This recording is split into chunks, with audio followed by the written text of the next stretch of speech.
a new tag works or like something is working in the moment. Like I'll get this feeling from like the tip of my feet to my head. Like I'll feel like you can like feel that you're locked. I would get that same feeling when students would like understand something or like have like an aha moment where I could see them actually connect the dots. Like it was incredibly rewarding, but the most devastating thing I've ever been a part of with everything I saw and kind of what the education system's turned into. Oh yeah, what we're turning out. It's so despicable.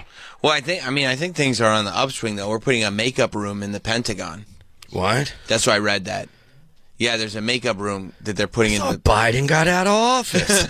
What is this? No, Doge, I guess, is like, yeah, that sounds like a good idea. Yes, CBS News reported this, that Pete Hegseth is having a makeup studio installed in the Pentagon. Is it just his like drunk tank? So it's like I'm going to get makeup on. Yeah. Yeah, he ordered modifications to a room next to the Pentagon press briefing room to retrofit it with a makeup studio that can be used to prepare for television appearances. That's what multiple sources have told CBS News. Several $1,000s. Wouldn't it be funny if they used immigrants to do the makeup and revamp the room? Yeah. Of course. Yeah, we're gonna need to expand this doorway, and these guys are like, oh, hello. Yeah. We need to do it on the cheap. We got a bunch of these guys in retainer at this detention center. We're keeping them at. Just let them out. Do you remember the dude that? Speaking of makeup, do you remember the dude that? I actually don't know if I care about that. I don't think that this is like that. But I mean, aren't they all on camera? Like, don't they need makeup? I did WrestleMania without makeup. Really? Come on, dude. Look at you, a beautiful, natural woman. Stud.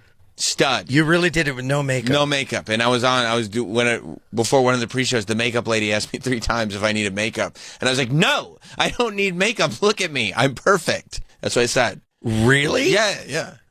Unless somebody comes to me like when I'm on camera and goes, hang on, we need to do something. You don't like getting I love getting makeup done, but they always tell me I have nice skin, so they don't do me for too long. And I'm like, you love getting? No, I hate it. It feels good. No, it doesn't. You get a little brush. Well, I don't like being pampered. I don't like a pampering. You don't like? Can someone go get us like a little brush? You telling me a little brush doesn't feel good in your cheeks? I don't need a brush. Sam doesn't like to be touched. No. A little. I don't need pampering. Like. Or the spritz, or a strong black woman putting her fingers on your eyebrows would be like, baby, you got good skin. That doesn't feel good? Yeah, I don't need that. Samantha! I don't need that in my life. Oh, my God. No. Unless somebody, like, looks at me in a monitor once I'm on camera and goes, all right, Sam, we need to get you a makeup. Yeah. we need to get you a makeup. And I go, all right, I'll go. Sam, we're going to be sick. I think that's kind of diva behavior to go, no, don't make up me. Well, I mean, I'm fine the way I am. I was joking with her. Oh. I wasn't actually like shouting at people. Oh. That'd be a crazy thing to do. I mean, well, I deal with incompetence. That's what he does around here. Because I deal with incompetence around here. Yeah, and you have a higher sense of self. Comparatively speaking? Yeah, that's true. Here I do, yeah. But I don't think that's well, yeah, you work with morons. Yeah, that's the problem. I mean, Troy, I'm not off base, right? Not at all. I'm a fucking retard. You don't like being pampered, though. I don't like being pampered. Really? I don't like if I need it done because the aesthetic is just off, which I can buy, by the way. If you're telling me I'm always like, do I need makeup? No. Should I go to the chair? No. Like, we're not filming this. Yeah. This is audio only. It's a touching thing. You don't like being touched at all. No, it's not a touching thing. You don't get a little mascara? Oh, my JD Vance? That's what you should start asking for. Yeah. They're like, do you need makeup? You're just like, mascara. Can I get a quick Vance? Yeah. Give me a Vance. Just some nail polish, me maybe? up. Yeah. Yeah. No, because I went in. Sam only gets his toes done. It's weird. I do. They're like, I'm like, and then can you dry them so I can put my socks and shoes back on? No, I'll go and get my beard touched up, trimmed a little bit. But then, no, I just don't like. Do you ever get massages? No. See, that's what I'm saying. He doesn't like Really? being touched. If I don't like massages. If I don't like being touched, how do you get those 3 kids, huh? There's a lot of touching involved in that. You know what I'm saying? He's got you there. See? Banging. You could touch your wife. I'm Nice. Sure, but, Thank you. but Sam's not like a. Hey, I'm going to tell her. When you Guess what Troy told me, baby? I got the permission. Get over here. What if Troy was like, you got to touch the stork, but But like when somebody hasn't seen you in like a long time, like Sam, come here, buddy. Like you don't like the hug. You don't like give. I'll hug. You'll do it, but you're not happy about it. You're not going to go give somebody a hug. Why you just making things up? he hugged me when I known you came in. I've known you for like almost 20 years. Because I don't Have you want ever to hug hugged him? I don't think I've ever hugged him. Give him a hug. Hug it out. I give you a hug, Come here, bro. Hug it out. Let's dap and hug, bro. Hug it out. Come on, bro. Yes. Hit it, bro. Oh, why is Sam shaking? That's my dog. See? Did that feel good? That's the first time I've ever hugged Sam. Nuh-uh. I swear. I don't. Can you tell me one other time? So yeah, Sam's not a hugger. Hmm. Can I give you a massage? Bro, I wouldn't touch you with a 10-foot pole. Can I put makeup on you? Or, Ian, can you? What if we just had a Pamper Sam day at the studio? I love that. Could you imagine? Dude, what if we get you a massage and then your face goes through the whole thing and we put the mic underneath and you're getting massaged while you're broadcasting? Can you even Someone's dye doing your my hair toes. to match my gown? That would be amazing. Yeah. You think I like it. Pamper Sam Day? Pamper Sam day. I just go full Dorothy? Yes. Yes. I love it. I'll No. set it up. I don't know. I don't do the male manicures. Some dudes go I and don't get like a those. male manicure. I tried to get a pedicure once. I had to leave because I was shaking my foot too much. Right. I don't like a pedicure. I don't like a massage. I don't trust chiropractors. I don't trust a chiropractor. Yeah, I guess that's fine. Phony I don't trust baloney. chiropractors. Yeah. I don't trust priests. That's right. That's right. That's right. But you've been tattooed. I've been tattooed. I've been tattooed. You've been tattooed. I've been tattooed. I don't mind touch it. or that. I don't mind a tattoo artist. It's You don't not mind touch. Troy's needles. making things up. He just says sometimes Troy You're will not just. a toucher though. No, you're not. Well, I'm not touching You you, don't guys. seem You're fucking gross. incredibly take offense to that. affectionate. Yeah. Yeah, you're not affectionate. Not at all. Give me one person in here that I should be affectionate to. How dare you? You see what I'm saying? Montone. That hurts. Does it hurt? A little Yeah. Okay. I've known you for almost Well, you 20 know what? years. You know what? Huh. Soak it in. Oh, okay.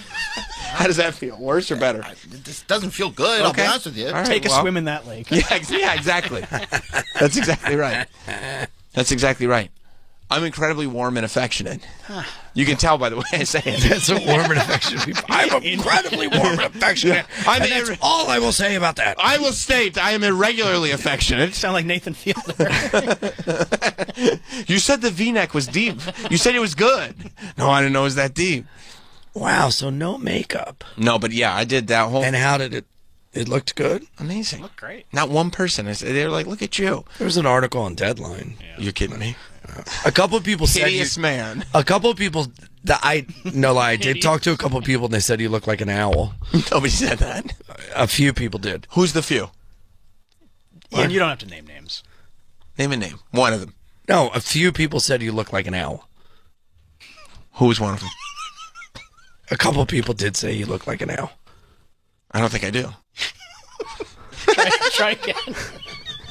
A few people did. I have been trying to get people with that for so long, and you're the only one that took the bait. Wait, what did I just say?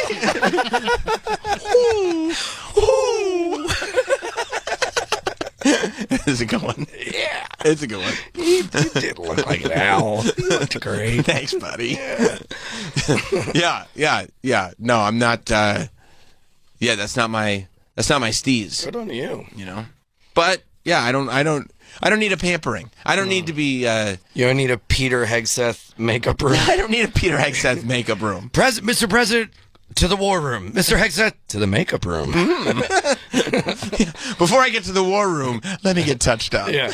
Do you remember the Put a little gloss on my lips. the non-binary person that was in charge of like nuclear secrets or whatever that was wearing like makeup and dresses, and then they got caught.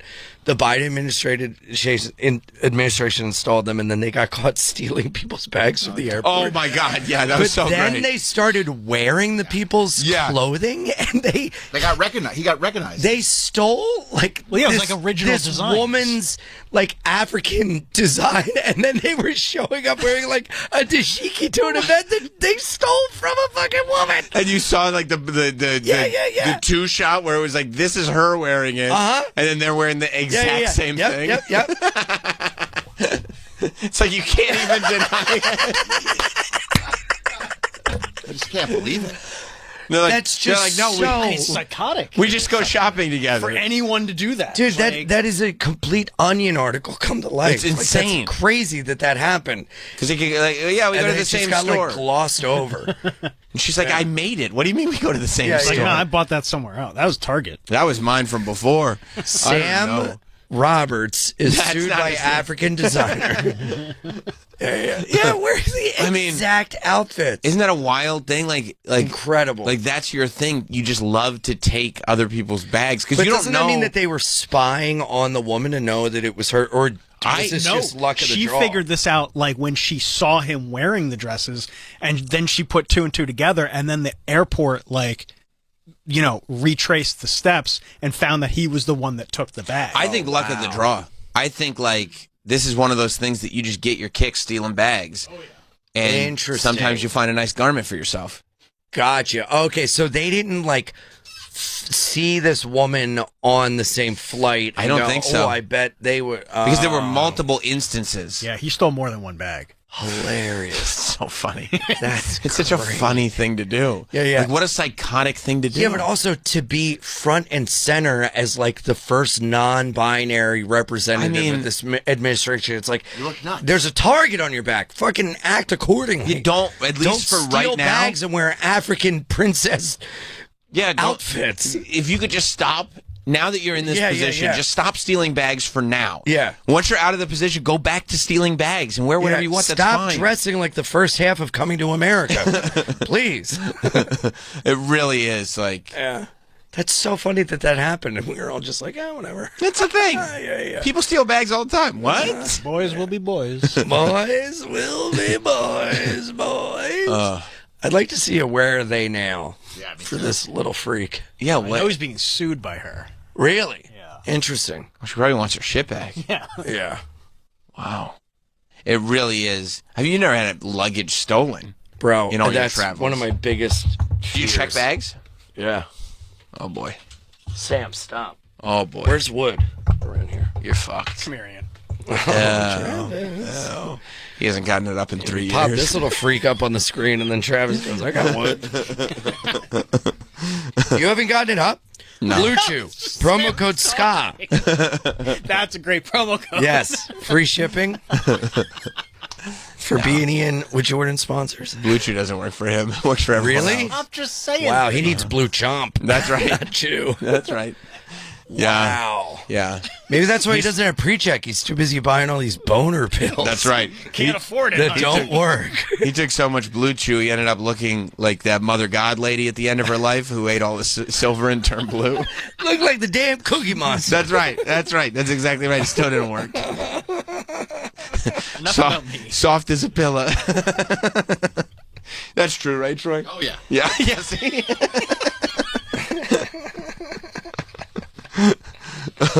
Oh, I also love that there's like I love the conspiracy theories that are now floating around about the Katy Perry spaceship. Oh, what are those? Well, because the door, I guess they opened the door before the official door opening.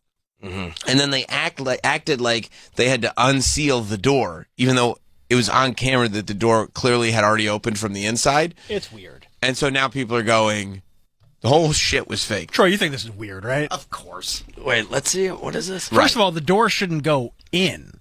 You wouldn't think so. No, it should go out. Like sealed. Yes. Right, so this is the Katy Perry spaceship after it landed. Astronaut Katy Perry? Yes. I mean, dude, hold on. This door goes in.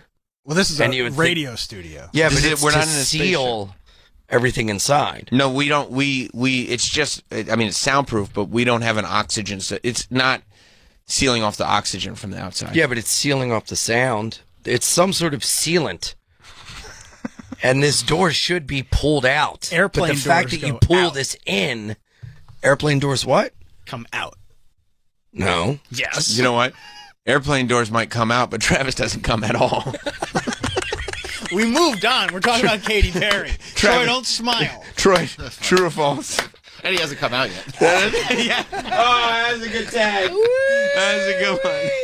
Oh, hey, at least his spaceship works. That's right. Guys! That's right. Let's look into the conspiracy of why Travis can't get hard. Right. Can't do it. You think it's too many DiGiorno's? Class action lawsuit. Zapped his libido. It's not delivery, it's disappointment. That's true. Oh. You can't just say things No? and say they're true. Okay. All right. All right, whatever. But Let's see it's this- weird that the let's door see this goes door. in. Oh, yeah. Let's see it. All right. You know what's going to come out of her mouth that really her Door's heart. open. Like, hey, It's can we get out of clearly here? And open. they're like, no, Close it, no, Close the door. Bezos out there right by the capsule, kind of hard to see. That is. Oh, and now Jeff Bezos. Open the Yeah. hatch. Oh, it's And he's using a tool, too.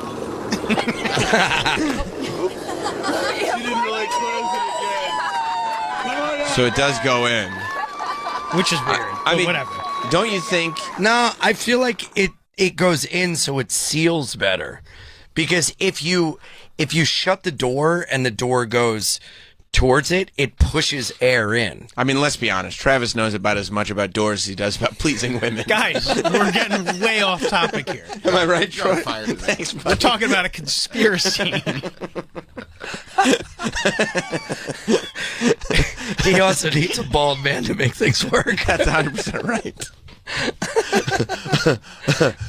Yeah, no, I kind of think that the Bezos thing was. I mean, if that door, the way that door is, when you go to shut it, wouldn't that push the air out? And if you had opened it, that I think would it push was- the air in. I think it was sealed. I I mean, think, I'm being Either as way, we're getting scientific way off. as I can. just- Let's get back to the topic at hand. Travis' No, dick no, no, doesn't work. no. Travis It doesn't work cannot at all. get blood into his penis to save his life. No, he can't. The blood travels everywhere except the penis. Yeah.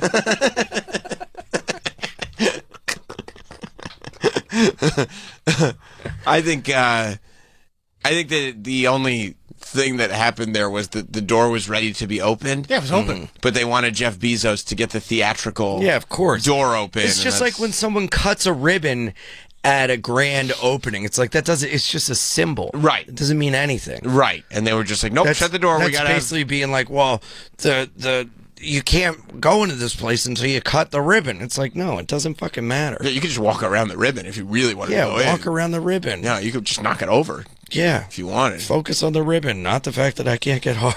Just focus on whatever you can. I know That's who right. you're talking about. That's right. You need 2 poles to hold up the ribbon, and Travis ain't gonna help.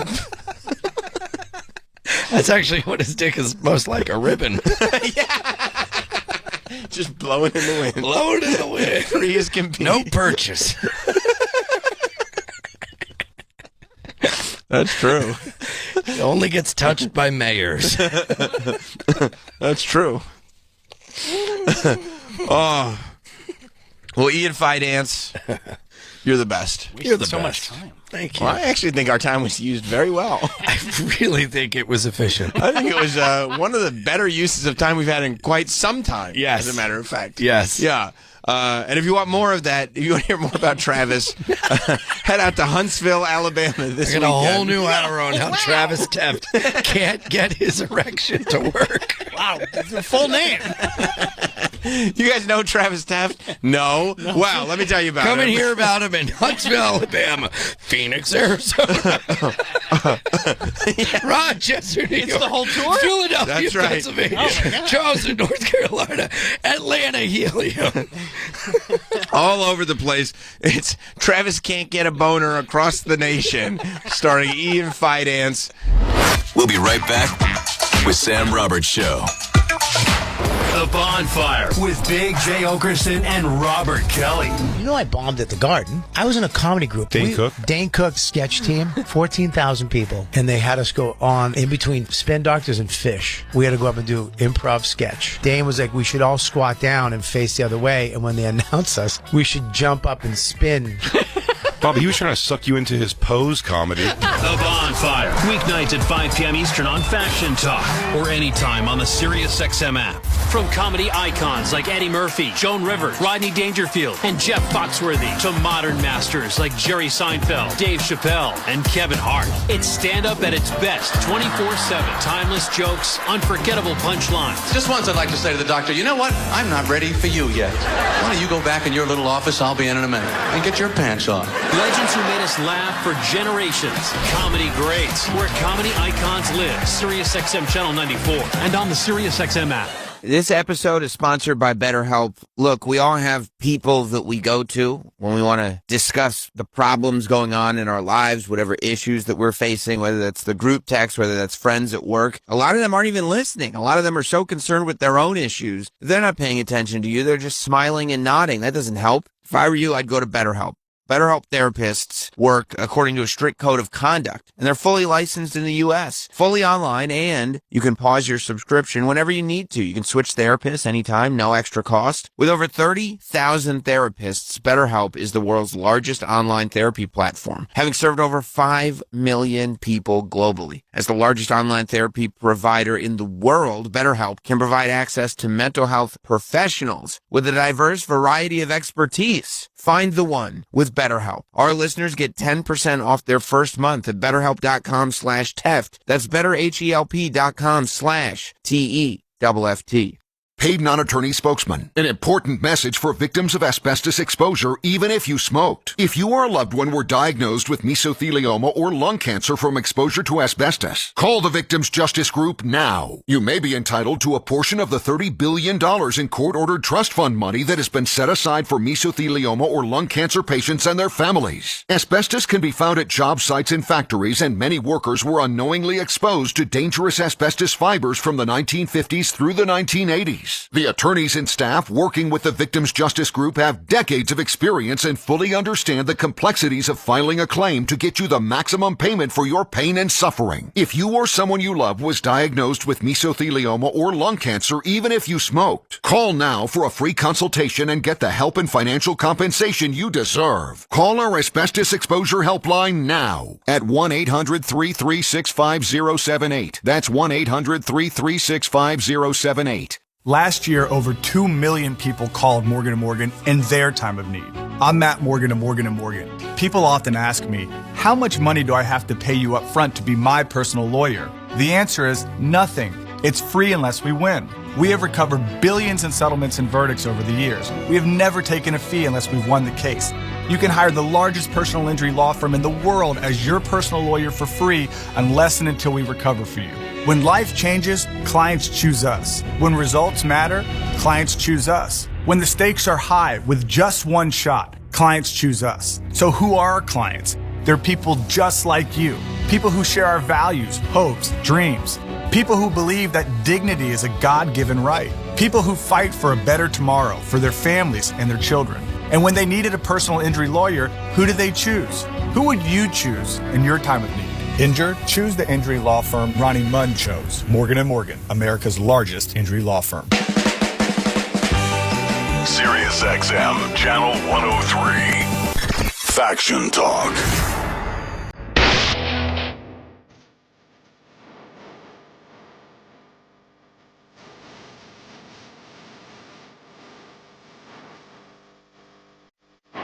With Sam Roberts Show. Oh, I hope everybody has their real IDs ready. I know a lot of people are panicking. They've conspiracy theories have been invented about it. You know, about what? Real IDs. What's the conspiracy? Well, everybody's like, I can't believe the government wants all this information. We have to show our papers, they say. And it's like, well, I mean, and also I do think it's funny that they told us all, I mean, years ago, like 6 years ago at this point. It was delayed by a lot. It was before the pandemic. They were like, hey, just so you know, we're upgrading the system, which if any place needs an upgrade, it would be the airport. We're upgrading the system.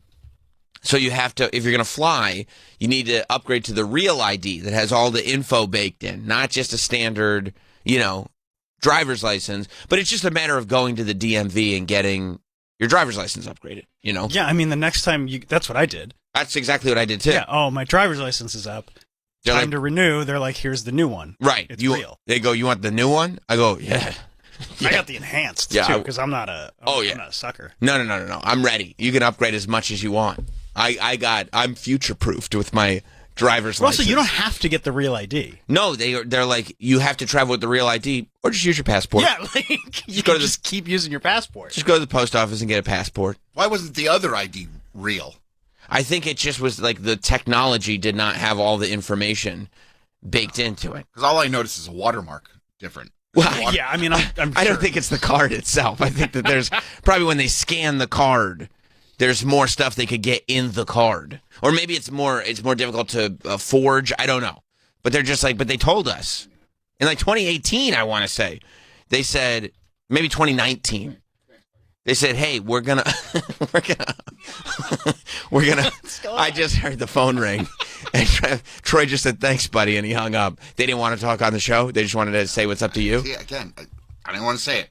You're encouraging bad behavior. It's Troy's phone number, 866-969-1969. Yeah, the phone thing is right there. The phone app is right there. We're going to try to change the app to say call Troy. Yeah, we will. Okay, great. That's a dumb idea. I don't think so.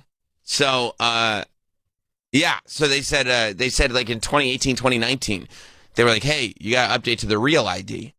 And people were like, I don't think I'm going to do that. They're like, you have like 2 years. Don't even worry about it. And then the pandemic happened.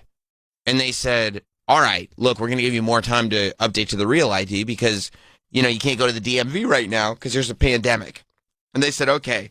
So they've given us until 2025 to upgrade to the real ID. And then I feel like 6 weeks ago, maybe a little less, people realized like, no, the deadline, we're actually not delaying the deadline this time. We're doing the thing that we said we were going to do like years ago.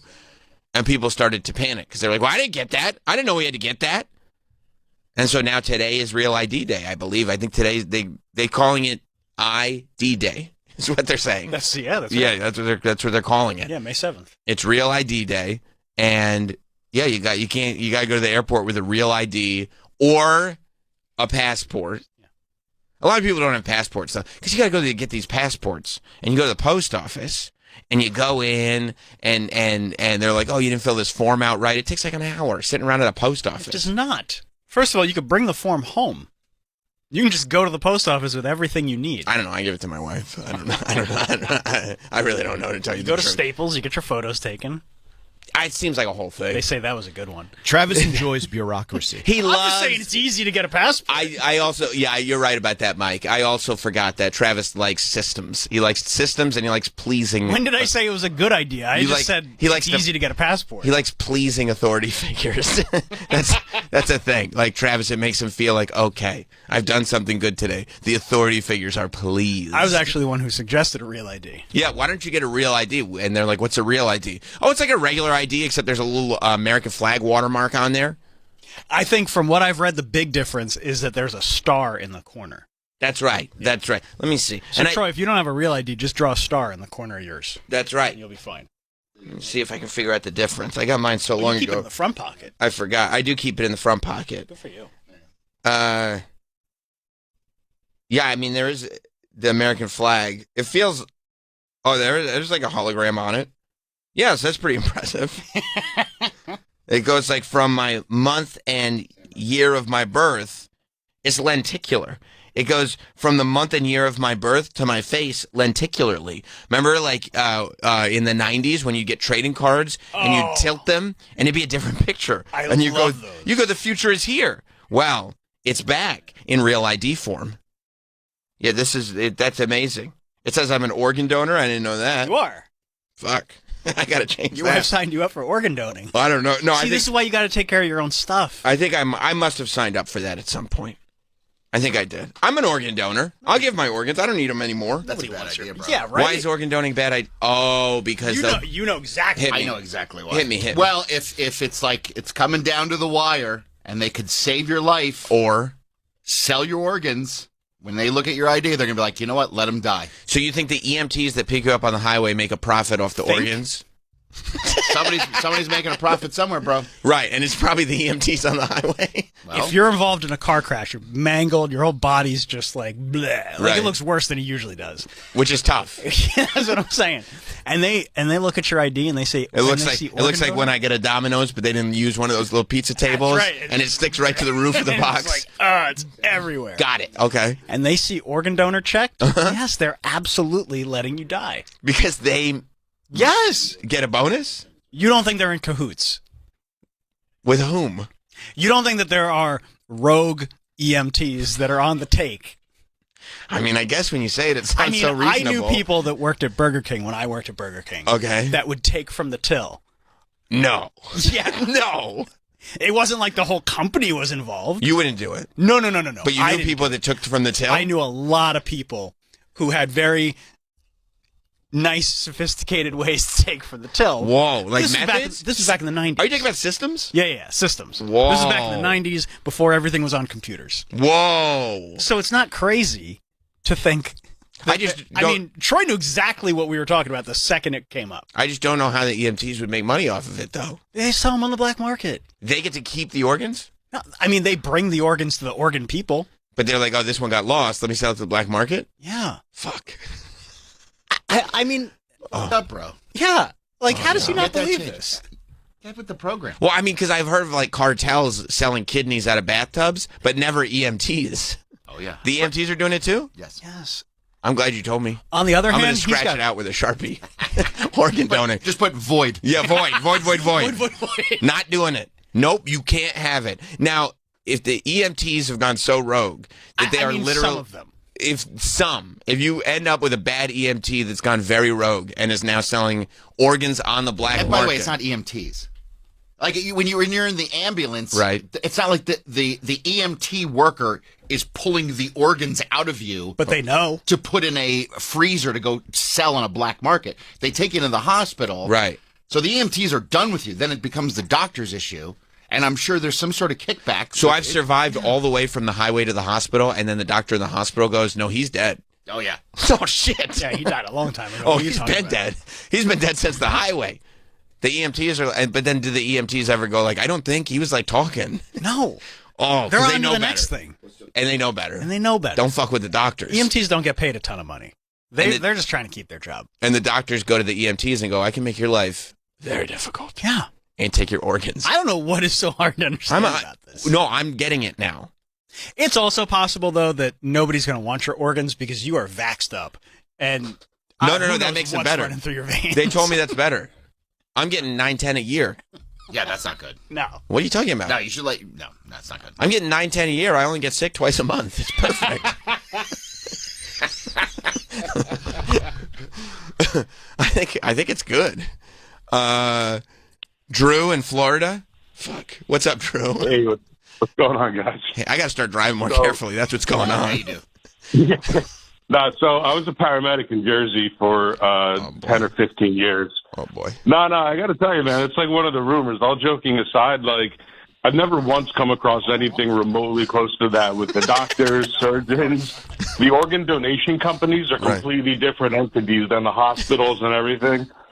You don't think that, like, you don't think when they get an organ and they put it in the helicopter to go to somebody that really needs it, there's a rogue helicopter pilot that goes, let's take a left and bring this thing south of the border? I'm just saying, if I met somebody that I wasn't a big fan of and a doctor came up to me and was like, hey, man, $50K, tax-free cash, I probably would have thought about it. That's all I'm saying. Oh, boy. That's but it doesn't happen. That's the point. But you're saying it doesn't happen. But Drew, you're the best of them. You're the best of the EMTs. You're the best of us. And you're saying you could easily be compromised. All you would take is you don't really like somebody and $50K tax-free.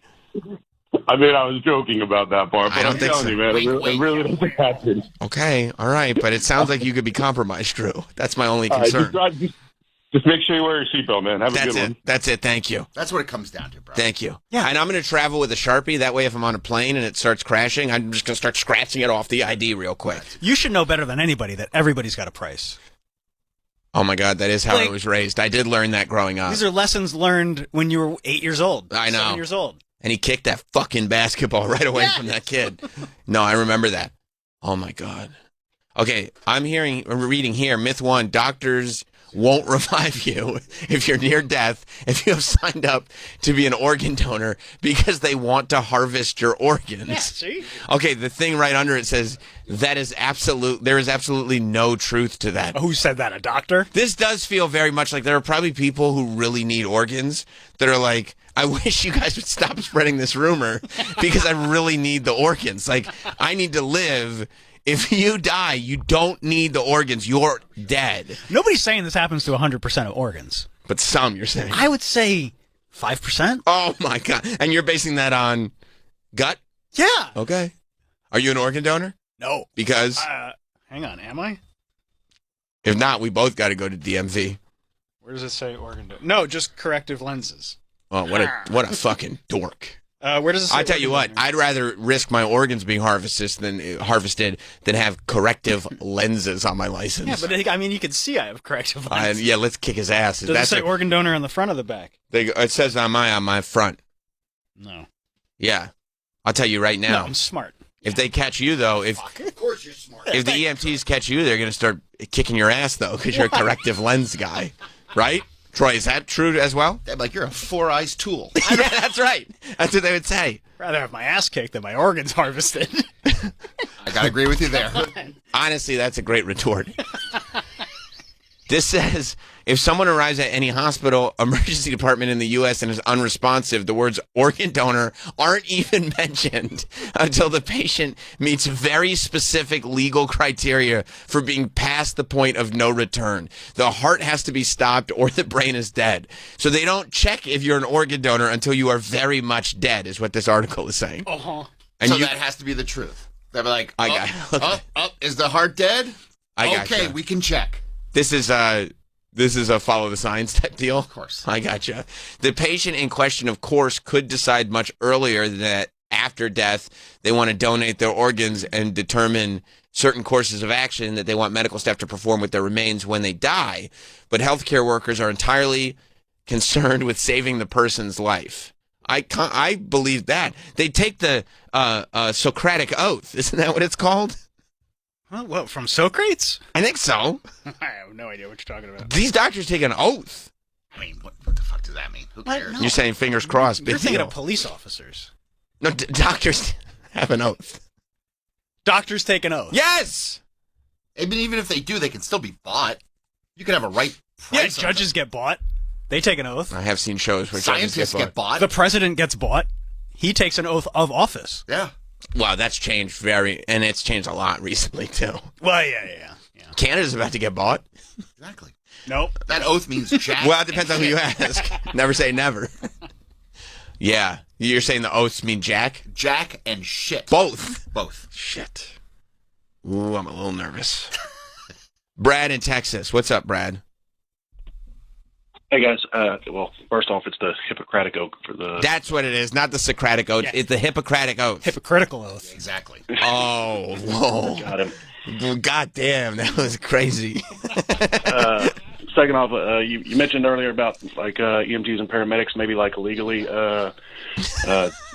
doing organ donation. And, stealing organs and selling them on the black market. Shut the fuck up if you know what's good for you and leave it alone. Oh my gosh.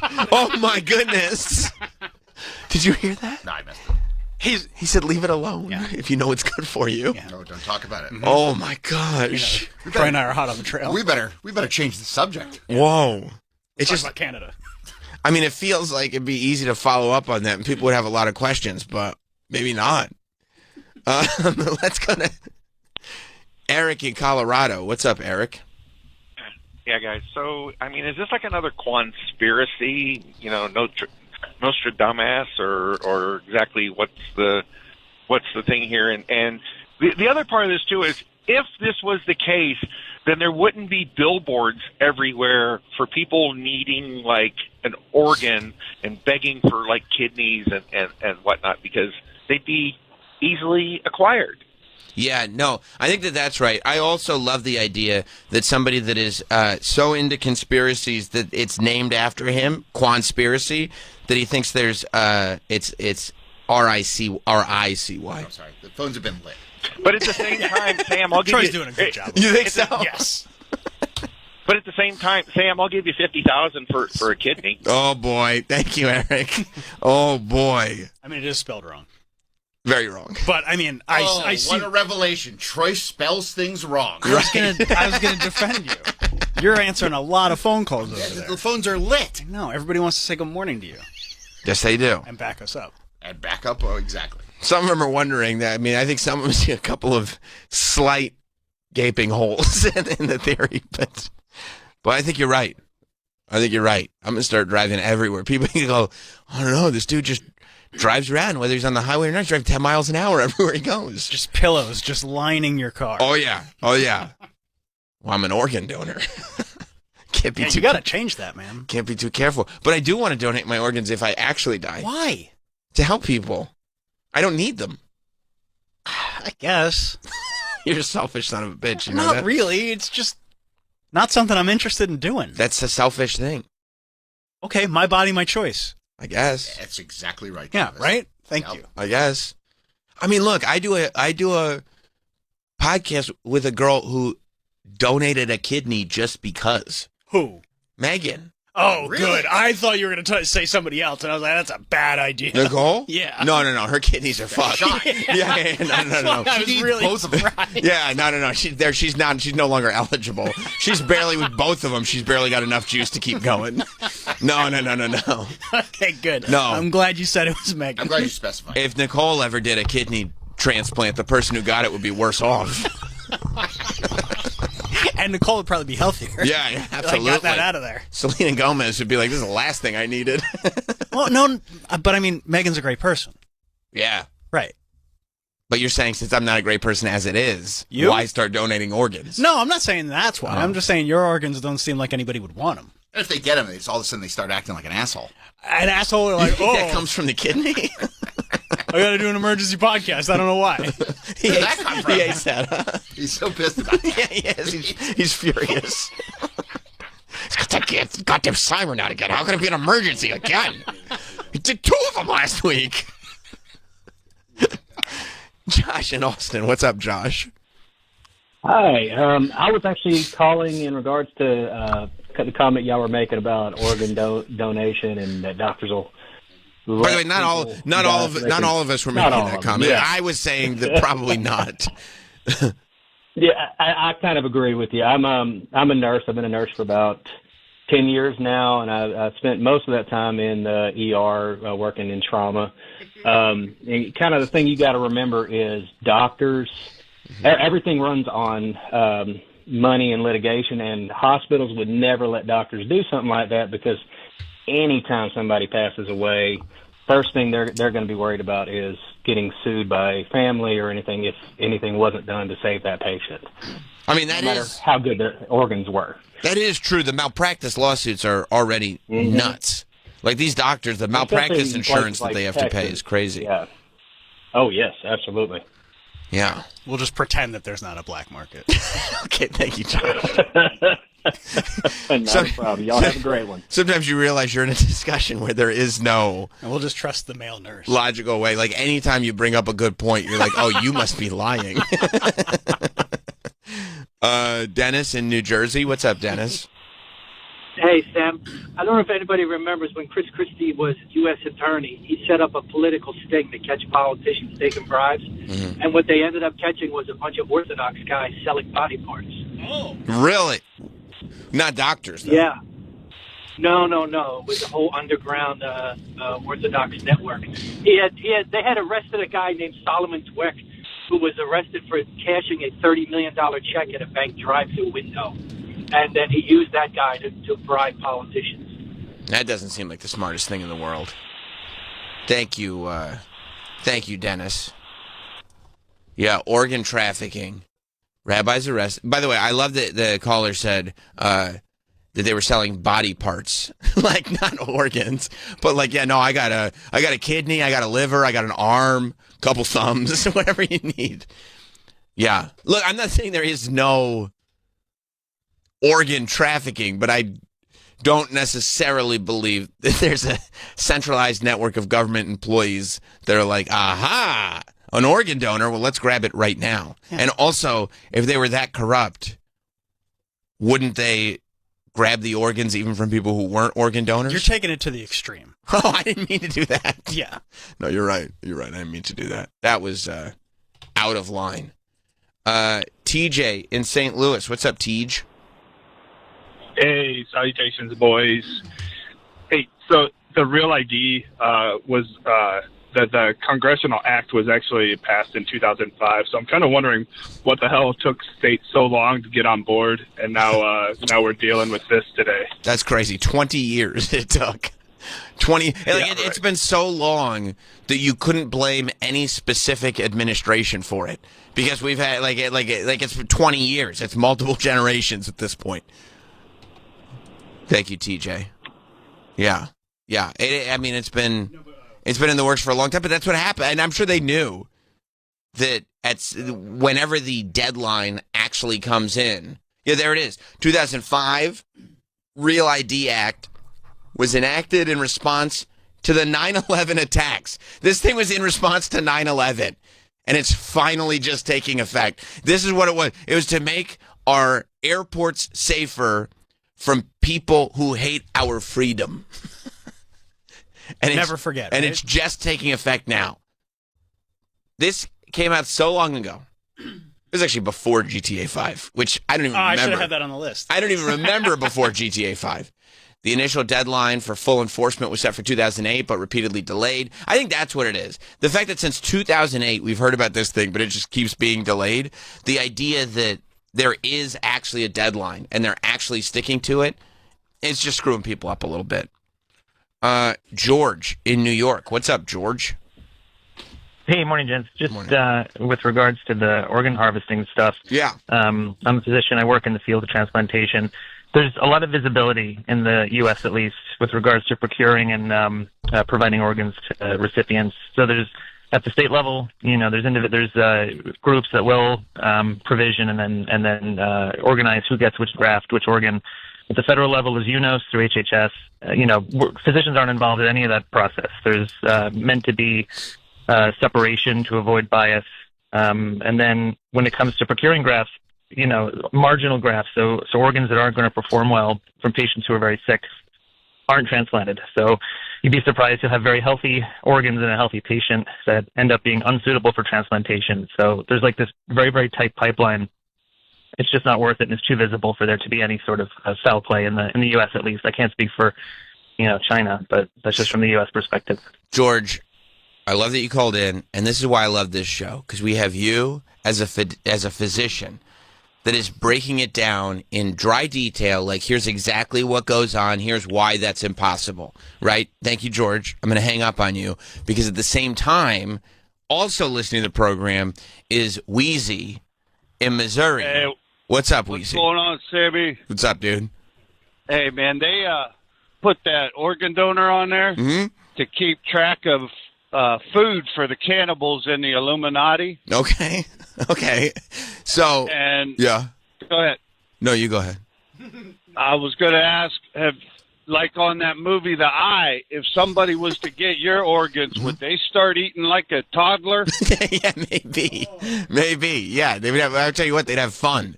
They'd have fun at all the restaurants that they went to. I just love that we have like this doctor who's like, here's why it's so hard to do this. And then Wheezy's like, well, they got to feed the cannibals in the Illuminati. And there are people that listen to the show and people in this room that will make the choice between those two phone calls. And they're like, you know what? I'm gonna go with Wheezy. I think Wheezy's makes a little more sense. Yeah, that one between the two of them. Which one made more sense, George or Wheezy? Also great that it's George and Wheezy.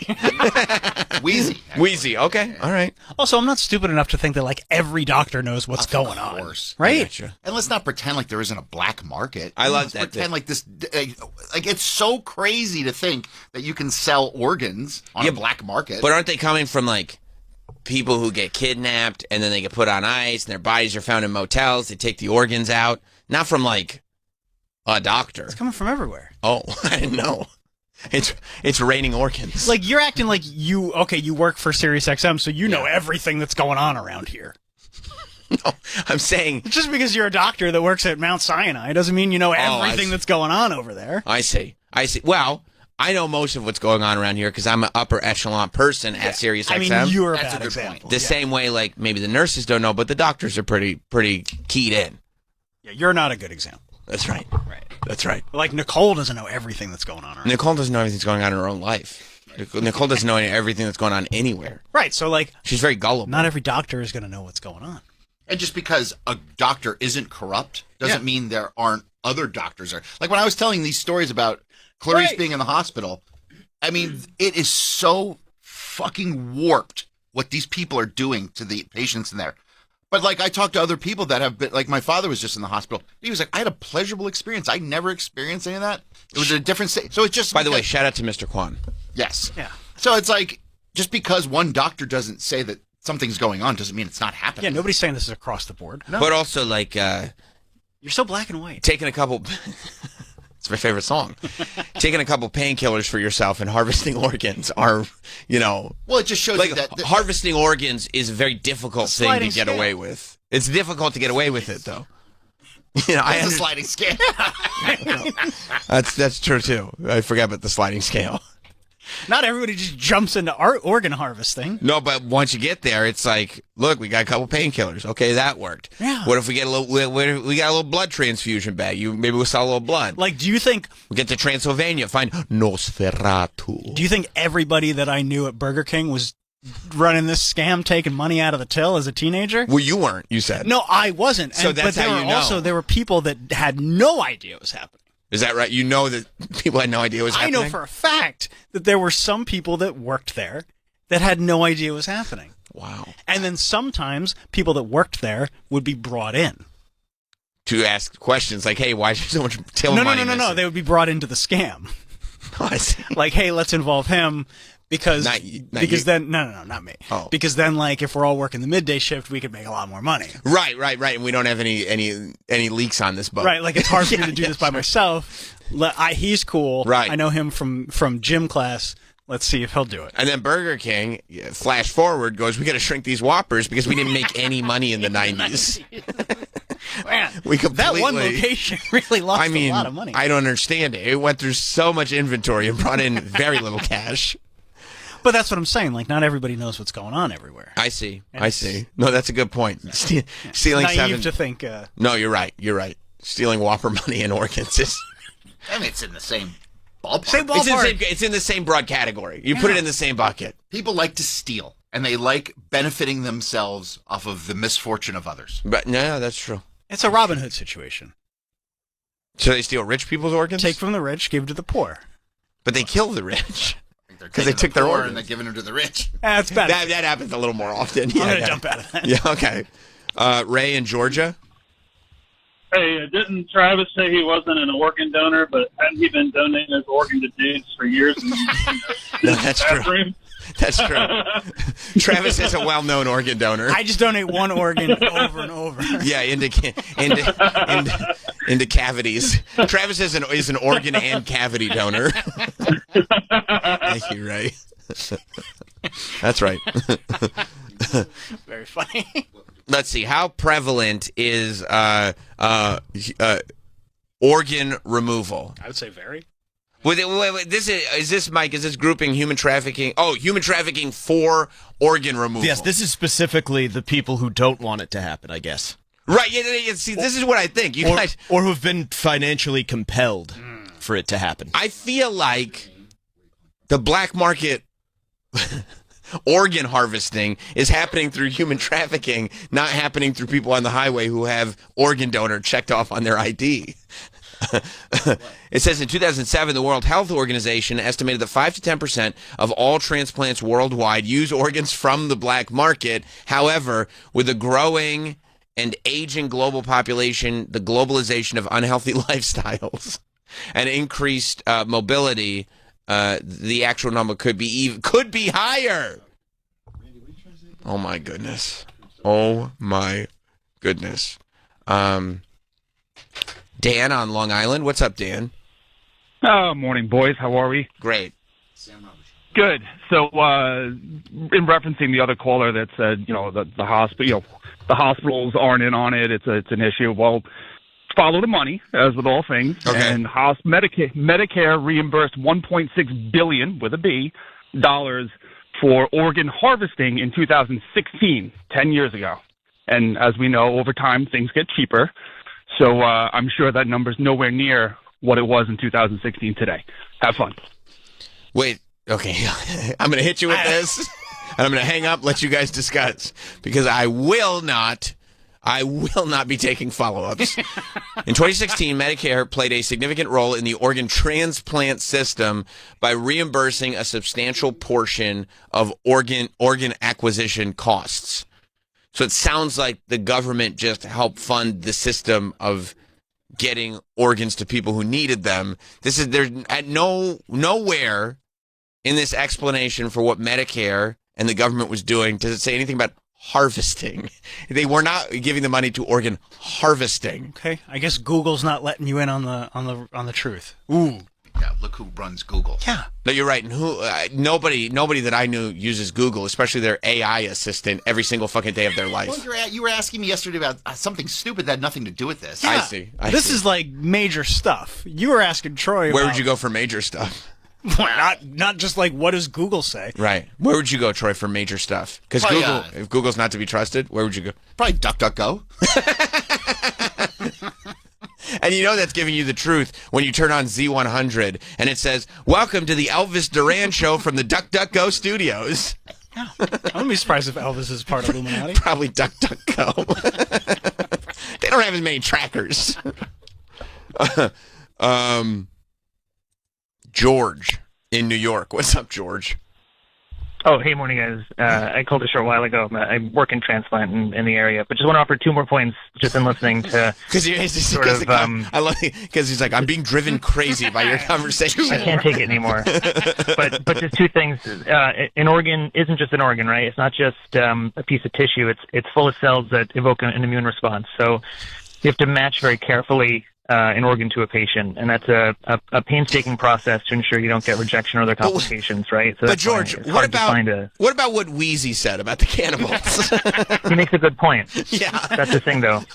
He's soon to unearth our misdeeds, and then the other thing, of course, is transporting the organ, caring for it, right? Reducing the ischemic time, the cold time, the time on ice, and then obviously care of the patient after.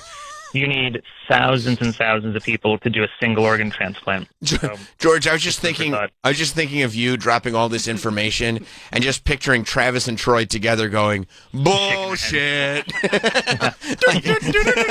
Snooze fest. Thank you, George.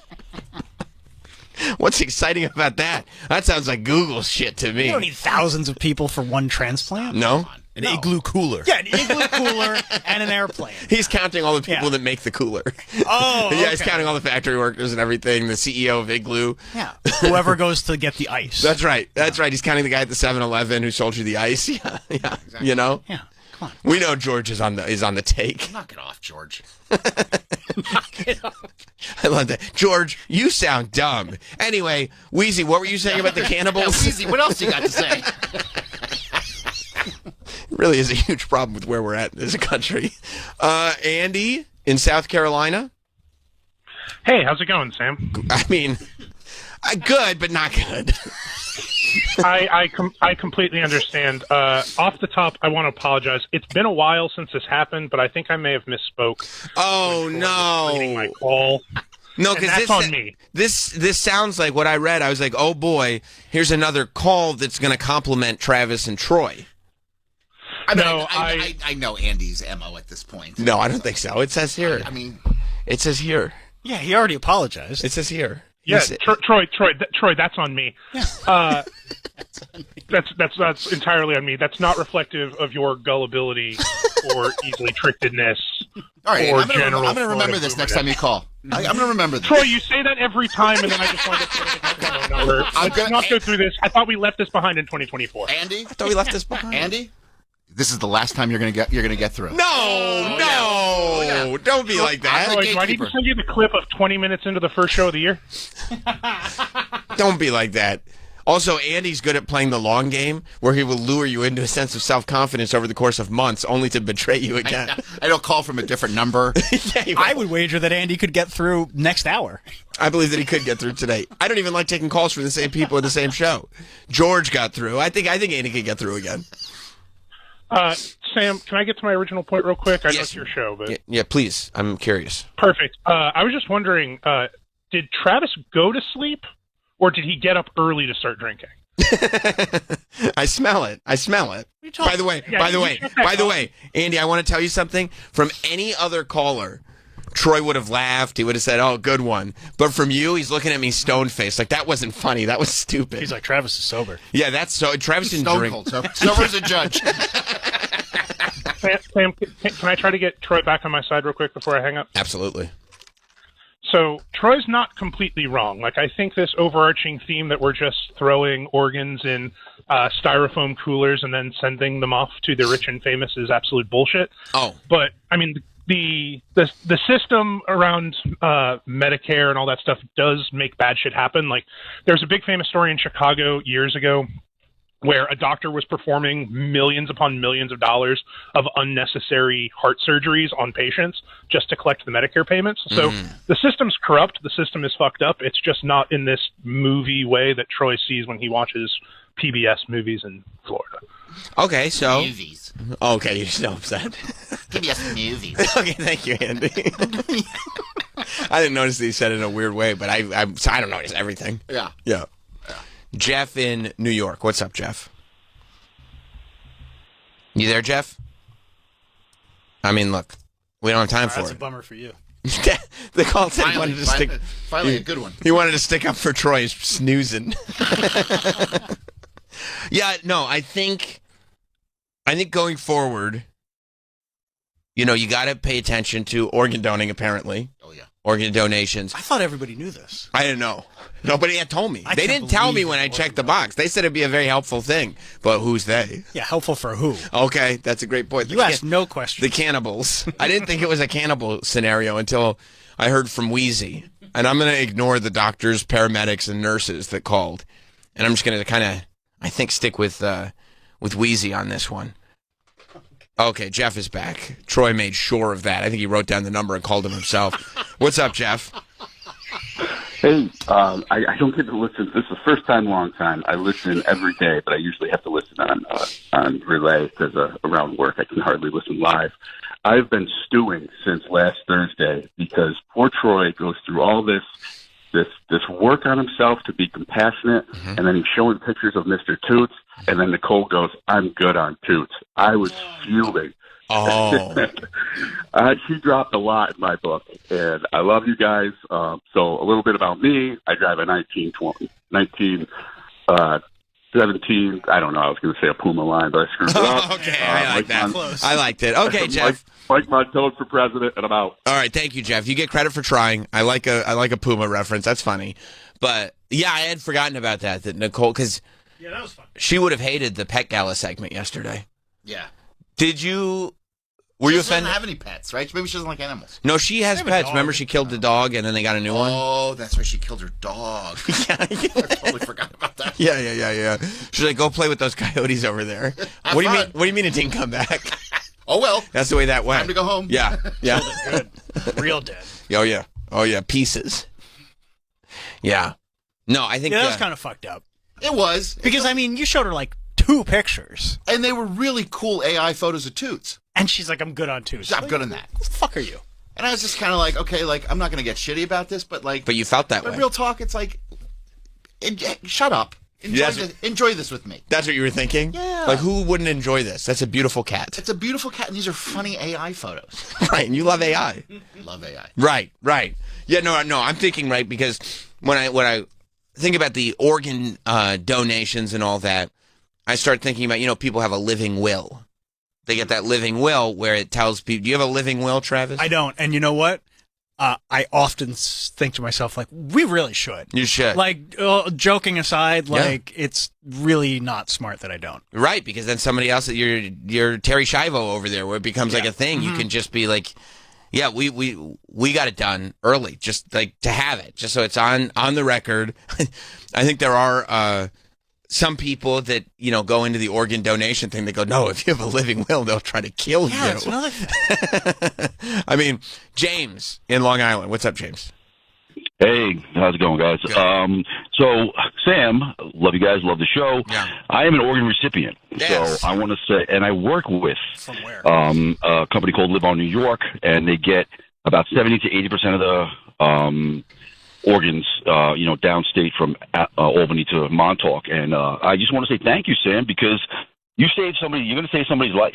That's what I'm saying. I don't need it. I don't need it anymore. I used it. I don't need it. I don't need it. What am I going to do with it? Get buried with it? I don't need it anymore. And they don't let you die. They don't let a person, like, there's a big myth I hear all the time. Oh, if I'm an organ donor and they see me, struggling, I may die if I'm in an accident. They're not going to take your organ to save somebody else's organ. People say that all the time. Right. They're like, oh, yeah, save, so you did a great thing, man. You saved a life today. So thank you so much. See? Thank you, James. I wish I Yeah, you didn't save any life. What are you talking about? I'm gonna. Not today. Hopefully. At some point I will. And you won't. So how does that feel? Selfish?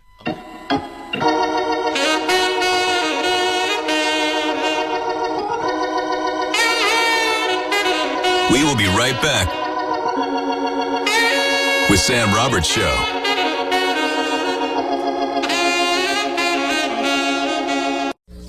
Is listening to the radio getting out of hand? You need Bennington, the ultimate in hands-free talk radio design. Simply go to the Sirius XM app on any phone, then search for Bennington. It's that easy. Hands-free, pain-free. You'll wonder how you ever lived without it. It's perfect for your mind. A must for the entire office. Life itself goes quicker and easier. Best of all, Bennington works with your favorite phone. An amazing breakthrough show you'll listen to every day on the Sirius XM app. This episode is sponsored by BetterHelp. People who don't talk to therapists still need help solving their life problems. Some people turn to message boards, discussion sites, or group chats with strangers for advice. But you have no idea who you're talking to. They're not licensed therapists. They aren't trained to help. BetterHelp therapists work according to strict code of conduct and are fully licensed in the U.S. It's fully online, and you can pause your subscription whenever you need to. Switch therapists at any time at no extra cost. With over 30,000 therapists, BetterHelp is the world's largest online therapy platform, having served over 5 million people globally. As the largest online therapy provider in the world, BetterHelp can provide access to mental health professionals with a diverse variety of expertise. Find the one with BetterHelp. Our listeners get 10% off their first month at BetterHelp.com/Bennington. That's BetterHelp.com/Bennington. Mint is still $15 a month for premium wireless. And if you haven't made the switch yet, here are 15 reasons why you should. 1, it's $15 a month. 2, seriously, it's $15 a month. 3, no big contrast. 4, I use it. 5, my mom uses it. Are you playing me off? That's what's happening, right? Okay. Visit mintmobile.com/radio. Upfront payment of $45 for 3-month plan. $15 per month equivalent required. New customer offer first 3 months only. Then full price plan options available. Taxes and fees extra. See mintmobile.com. Billy, your gas light's on. We need to stop and fill up. No way, Jen. Gas around here is too expensive. We can make it a little further. Billy, listen to your big sister. You don't need to drive all over searching for the lowest gas prices. Do what I do and use Upside. Upside? Do you live under a rock, Billy? Upside is the hottest cashback app out there. It's free to download, and you get real cash back for every gallon of gas you buy. I use it all the time, and I've already made around $200. You can make that kind of cash back just for buying the gas you have to buy anyway? Yes, I'm looking at the Upside app now, and you can get up to a $5 cashback bonus on your first tank. Okay, I'm stopping to download Upside and fill up my tank. Download the free Upside app now to earn cash back every time you buy gas. Use promo code BACK to get up to a $5 cash back bonus on your first tank. You can cash out anytime, right to your bank, to PayPal, or a gift card for Amazon and other brands. Just download the free Upside app and use promo code BACK to get up to a $5 cash back bonus on your first tank. That's code BACK for up to a $5 cash back bonus. Hi, I'm Kathy Hill, founder of Tax Tiger. If you happen to have unfiled or unpaid taxes, Tax Tiger can protect you from the IRS, release wage and bank levies, and negotiate awesome settlements. Above all, Tax Tiger is a company which operates based on Christian principles. If you have an IRS problem, call us today at 1-800-IRS-9196 for a free consultation. 1-800-IRS-9196, or visit us online at taxtiger.com. Greetings and citations, fine shits.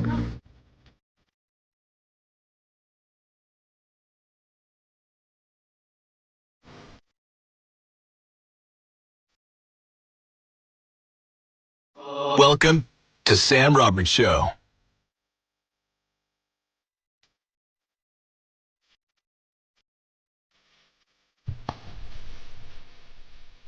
Welcome to the best of Sam. I'm kidding. We're here. We're live. Happy. Hey, wake me up when September ends, okay? It's going to be May. I'm just trying to get them all in. Here we are, live, day after Labor Day. Hope everybody had a fabulous Labor Day weekend here in the States. I don't know what you guys in Canada were doing. But I know in the States, barbecuing, ribs, maybe some smashed burgers, I think they're called.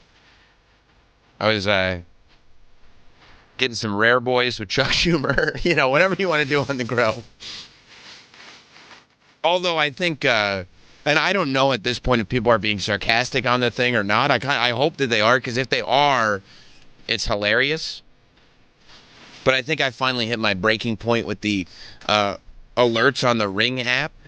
You know, the Ring app used to be, when you first get it, it was before everybody. I don't know if at some point they like widened the community net so that you just get alerts from everybody, but I just get alerts nonstop with the most mundane all summer long. There have been reports of explosions all around the area. Just explosion. Anybody else hearing explosions? Did anybody hear any explosions? I go, yeah. I mean, like a crack, like a firecracker. There was like a crack, like a pop. Pew! Oh my God, are we at war? Let me ask my community on the Ring app. Excuse me again, dear. Yeah, did you guys hear the explosions? Or there is that other thing. Yeah, did you guys hear that? You just want to write under it, hear what? What is it that you're talking about? But yesterday I got an all-timer. It's literally, you know, Labor Day. Everybody's barbecuing. And my phone just lights up, and for some reason, and I don't know, I set some apps to give me alerts on my phone and other apps to not. And once it's done, it's like done. I don't know how to turn them off. I don't know how to turn them on. There are apps that I go, I wish I got alerts for this one, but I don't, so that's over. And there are other apps that I go, I don't need to get these alerts, but that's over too. So you just swipe out of them every time. Yeah, and it's just like it just comes up. I have alerts right now. I don't need these alerts that are up right now, but it is what it is. Apparently, I'm going to get a package today. Okay. Well, I mean, that's something you that's important. Yeah. Is it? I would have found out when I got the package. No, I like that. I'm talking more like, I'm not home for it anyway. I'm at work. It doesn't matter. Now you know it's coming. I don't need that. I don't need the information. I'll get it when I get it. I like a surprise. It took me like a year to shut off my Best Buy alerts. Like, I think I still get those. Amazing deal for later. I'm like, I think I still get those Best Buy alerts. I go, you guys don't even have physical media anymore. Why are you sending me alerts? But they send me alerts, and I get them because I don't know. Don't call me and tell me how to do it. This isn't a cry for help. If you tell me how to do it, I'm just going to turn my brain off, and I'm not listening because I don't want to put the energy into turning the alerts off. But maybe I should, because I got an all-timer yesterday, just sitting there watching one of my programs, and my phone lights up, and it's from the Ring app, and it says, does anybody else smell fire? What are you talking about? First of all, like, to what degree? Where are you? It's just like this alert pops up on my phone from somewhere, and I mean, I think it's like a 10-mile radius or something like that. It's a lot. I get alerts from different cities. I found out there's a dog walking around. I go, oh no, a dog walking around. I go, this is nowhere near me. This dog, it would take 2 weeks for this dog if it's just walking around. It would take 2 weeks for the dog to get to my house. I don't need to know that there's a dog walking around 3 towns over. Have you shortened your... No, I don't know how to do it. It's easy to shut. Okay, well, I don't... You know, it is what it is. At least you're getting stuff like that. I get stuff like, hey, can anybody recommend a good auto detailer? Yeah, I'm not giving you advice. I've gotten a couple of those too. I'm not, and every day, somebody's like, anybody having a problem with their Fios? I call Fios. We don't need to come together. We don't need to unionize all of this. We don't need to, like, not everything is a community activity. You guys got to make some friends. You got to have somebody in the neighborhood who you can text. Go knock on doors. If you need community outreach that bad, knock on the door next to you. Get to know your neighbor. If you're living in an apartment building, all the better. It's a building full of neighbors. You can talk to all of them about it. But this is not Slack. You know what I mean? It's not like Slack except for the community. And maybe that's the problem, that so many people have these jobs now that everybody talks about, I mean, everything on Slack, that, like, you really think it's a great idea for your company, who you already know that they read all your emails. So you have to be careful about what you write in an email. You go, okay, I have this side Slack where we just shit on our, fellow employees. And I go, it's still Slack. Like, the company still has access to all of it. Why are you guys having personal conversations on Slack? But they love it. They love having personal conversations on Slack. And then that carries over to whatever thought is in your head. You just post it on Slack. And if you're not at work, you're like, oh, what's Slack for the community? The Ring app. Is that fire? I'm having a stroke. Let me find out if I'm having a stroke. I'll put on the Ring app. Does anybody else smell fire? If it's in your house, we're not going to know. If it's outside of your house, it's probably somebody barbecuing. It's Labor Day. You're fine. I feel like the Ring app really quickly replaced Facebook as, like, boomer social media. It is. It's boomer social media. It's crazy. And you're right. They go like, do you know a good auto detailer? What's happening with my FiOS? Like, you're just putting it out there. Was there a brownout just now? A brownout? My lights just flashed. Can you imagine? Everybody's lights flash. Can you imagine your lights flash? You grab free phone. Oh my God, I got to ask everybody within a 5-town radius if their lights also just flashed. Within 4 miles of me, I need to know. And then you know that these same people are calling loved ones and go, I don't know, I put on the Ring app and there is somebody else that smelled fire. You're like, what? That's how you cook food outside. There's so few days left of warm weather in New York. Just allow people to charcoal some burgers. You should start replying to people. And go, yes, I did. It smelled fire. Yes. I thought it was an emergency too, but I was too embarrassed to put it on this app. You know what I think when it all changed? I think in December when the aliens were here and they just decided not to ever bring it up again. I think when the aliens were here, and first it started on TikTok, but then people started ringing each other all day long. I swear, I go like, oh my God, somebody's at my house. Who's at my house? And I pick up my phone and they go, is my internet out? And I go, what? Your internet? I don't need to know about this. But I do. I think it was, because that's the earliest I remember it happening, late last year, when the aliens came to New York and New Jersey.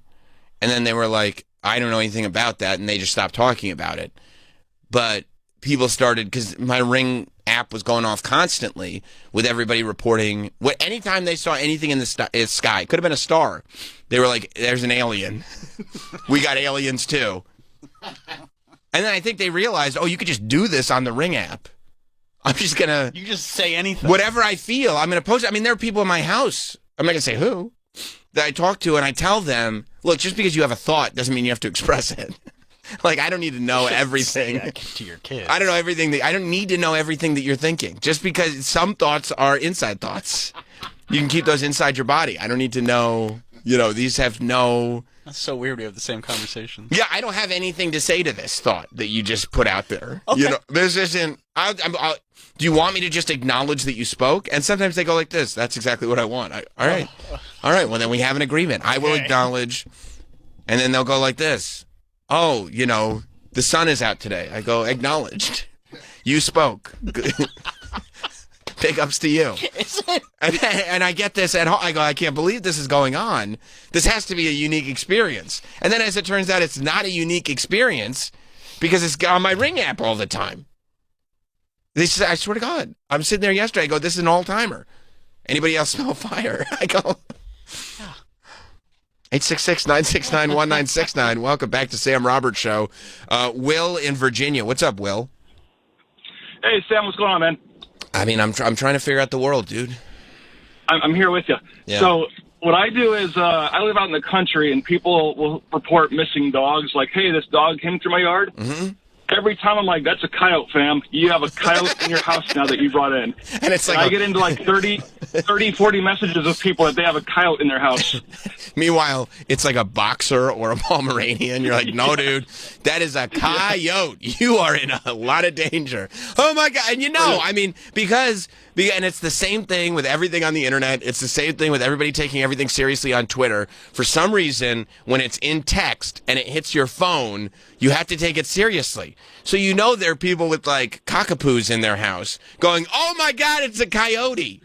And these poor spouses are going, what? It's not a coyote. No, it says right here. We got to get it out of the house.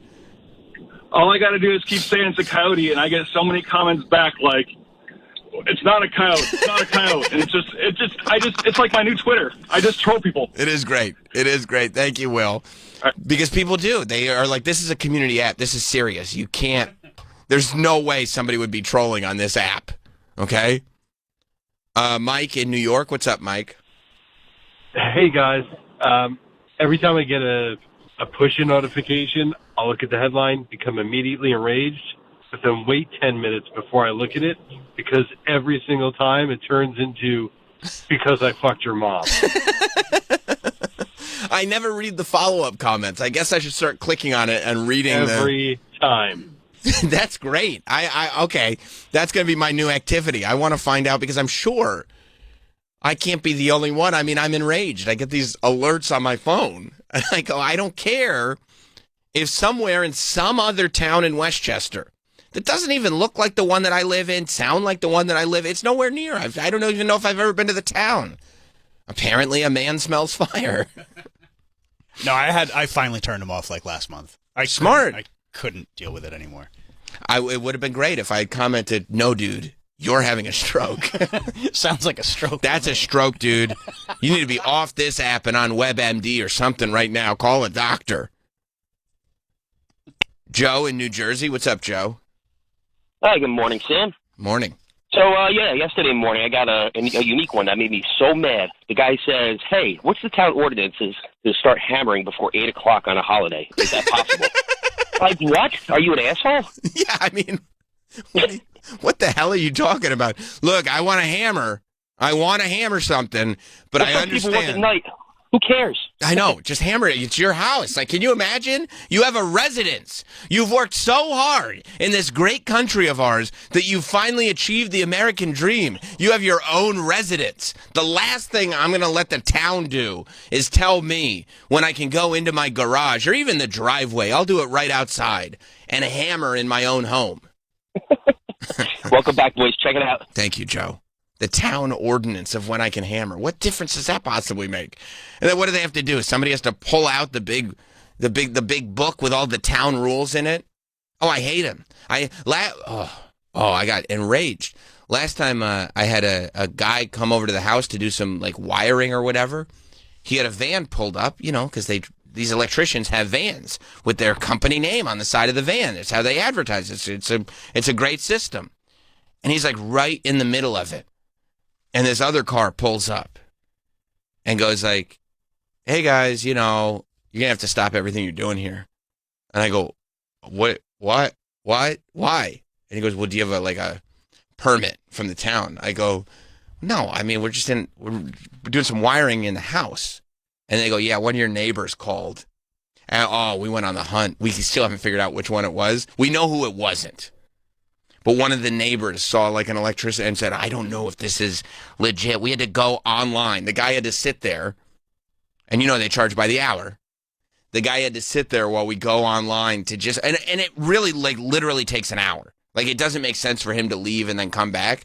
But you just have to sit there on the app and pay the little town fee to get the proper paperwork so that now you can have a guy doing the wiring. In your home? That's insane. It's crazy. It's crazy. It's your home. It's I not know. like you're putting up a new street lamp. No, in the home. And somebody knew. And so, because never even occurred to me. In a million years, it wouldn't have occurred to me. But somebody who sits there, like this dude who's, on his app trying to figure out the town ordinance. Somebody sits there knowing all the town ordinances And it's like, oh my God, I don't remember seeing a permit filed for this. You have a narc.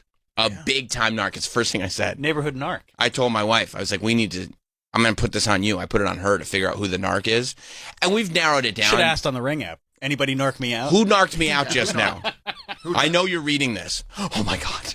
Oh my God. They know it was me. It would hit their phone. I know you, you're reading this right now and I'm tracking your IP. Oh my God. They're tracking my IP. I want you to know I'm going to turn your life into a living hell for this. And I would. I'd start, especially on these, forget about it. If I had a week off from the show, I didn't know what to do with myself after 2 days. You don't think I'd be camped out right in front of on the street or on the sidewalk or somewhere? But I'd be camped outside their house, making sure everything was on the up and up. Man, you got some shitheads over there. Oh yeah. I mean, imagine that. It's not like they're making the money. They work for the township or they get the money or they get a kickback. They just want to be a narc. That's it. Because there's no, it's not like it was uprooting the neighborhood. It's like 1 o'clock, 2 o'clock in the afternoon, and it's a van in my driveway. And they were doing work in your house? Literally in the garage. What do you need wiring for? What are you doing? Oh, we were putting in a car charger. We had to, all kinds of stuff. You got to get the fast charger. And you got the proper permits? Now. Okay, good. That's insane. Now, because somebody narked.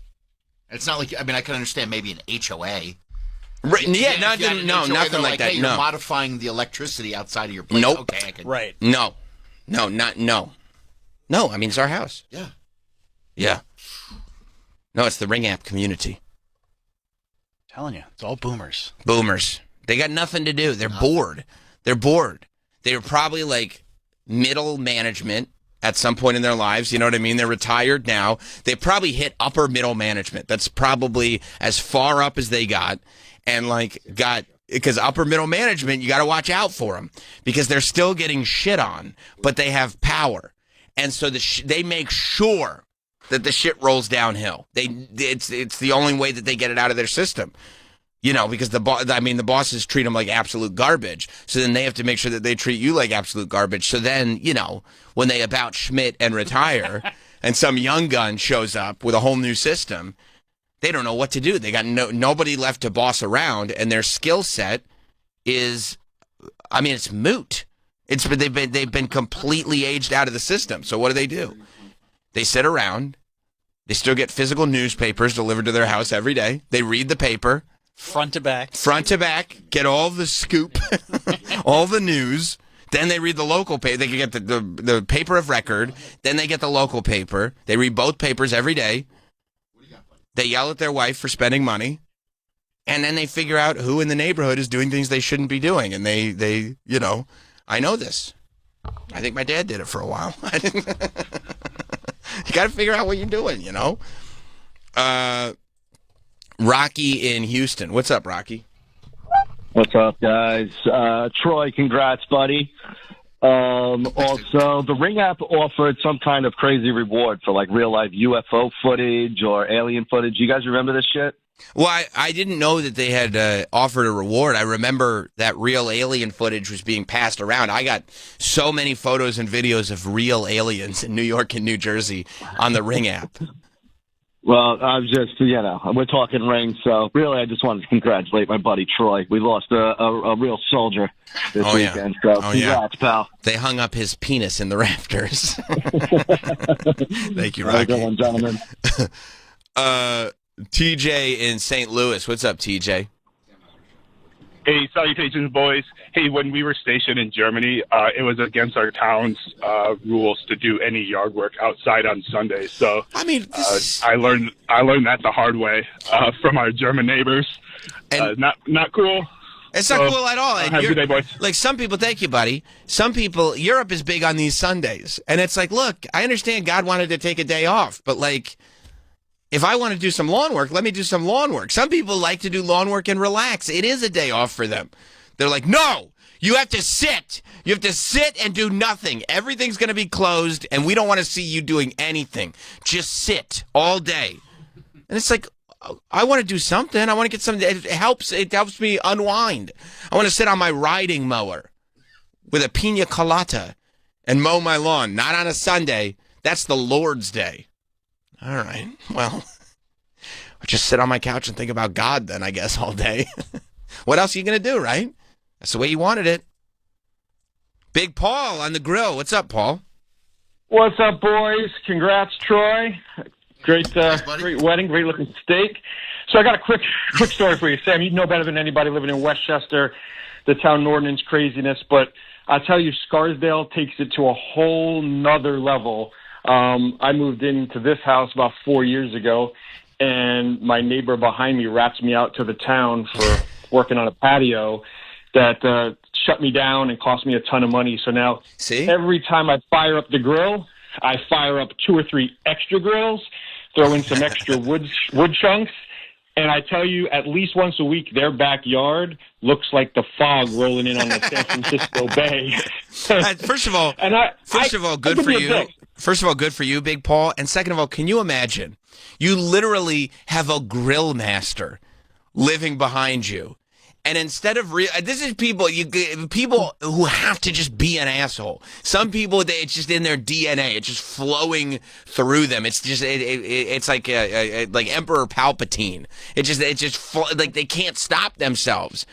If they had any semblance of a brain, they would go, you know what? I have a grill master living behind me.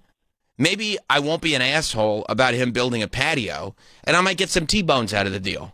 You know what I mean? Like you can guess which neighbor in our neighborhood has not gotten any brisket. That's what I'm saying. So I do take it to a new level sometimes because I know they've got the Ring app too. So there have been a few times where I've smoked the hell out of their backyard, and then I've been the one putting the Ring alert out going, anyone smell fire coming from the street? Oh, thank you, Big Paul. You got it. Cheers, boys. I mean, you know, these grill masters, they have to grill so slowly. That's the guy to make friends with. They're always going to have leftover something. But no, you gotta narc. I mean, you're just lucky you don't have to deal with an HOA. That's what you have to deal with? Yeah, they're just a nightmare. Yeah. They have a little bit of power. Right. They love a little bit of power. And they just want to be an asshole. Right. They wake up thinking about it. How can I be an asshole about my power today? Yeah. You're like, what power? What are you talking about? Just live peacefully. You have everything. That's what you want to start telling people. You did it. You did it. You have everything. You don't have anything to worry about. It's crazy to me when people, it's like you have nothing to worry about. So they create stuff. Exactly. I got to find something to worry about then. No, you don't. Just don't worry. They can't do it. And I don't know. There's some species, it's a subspecies of human that it's like, no. In order to be human, I have to have something to be concerned with. Yeah. No, you did it. You pulled off the impossible. You got nothing to worry about. You nailed it, bro. Like, just live your life waking up every morning. What are you worried about? Nothing. I'm in complete peace. Yeah. I got everything I need. Go play pickleball. That's it. You realize you could just play pickleball until you're dead. You did it.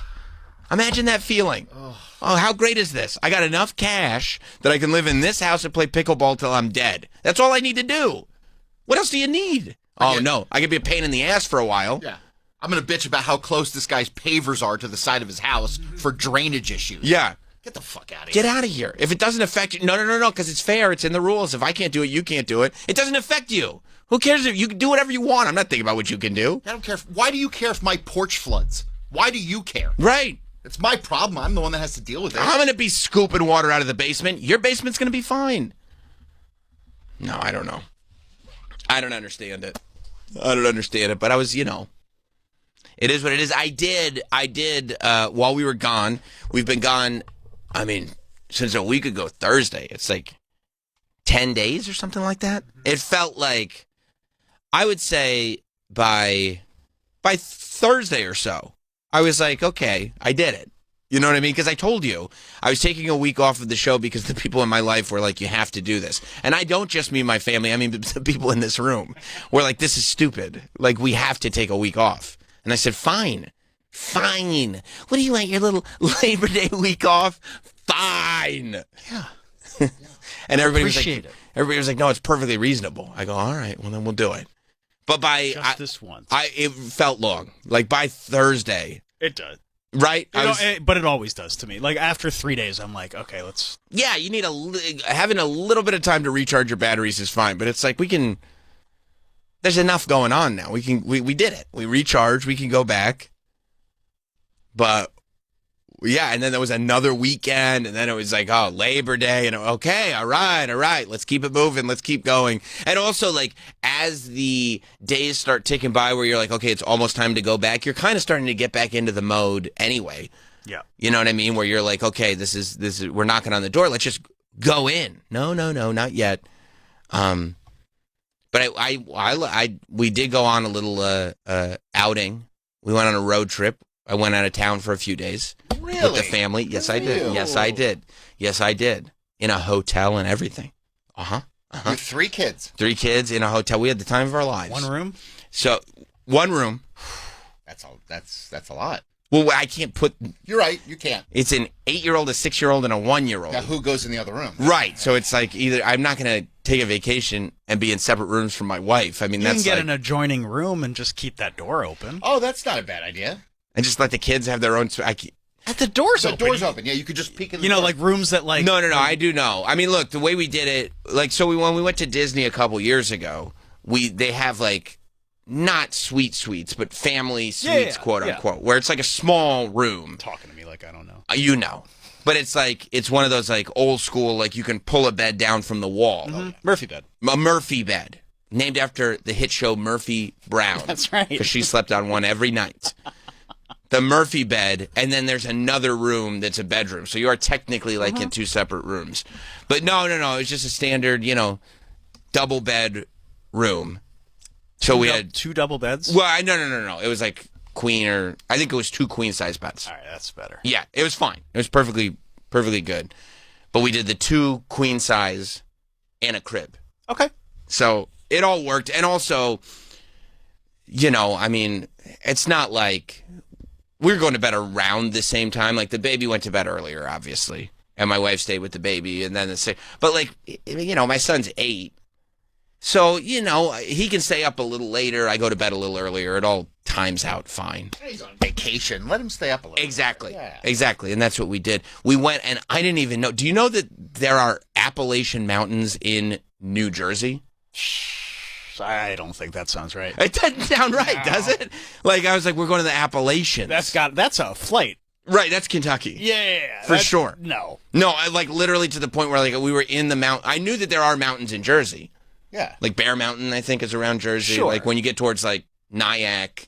When they had that separate entrance to Jersey that nobody knows about, when you can drive, like, you don't drive through the city. You don't go through the George Washington Bridge. Right. You go to Nyack, and then somehow you're in New Jersey. Like, that makes any sense whatsoever. I've not figured out the geography on that at all. I know there's mountains in New Jersey where you can ski, because all my high school friends had their ski tag. Right. Is that Mountain Creek? Right. But then I was like, what mountains are these? And I was Googling. They were like, we're in the Appalachian Mountains. I said, I don't think that's a thing.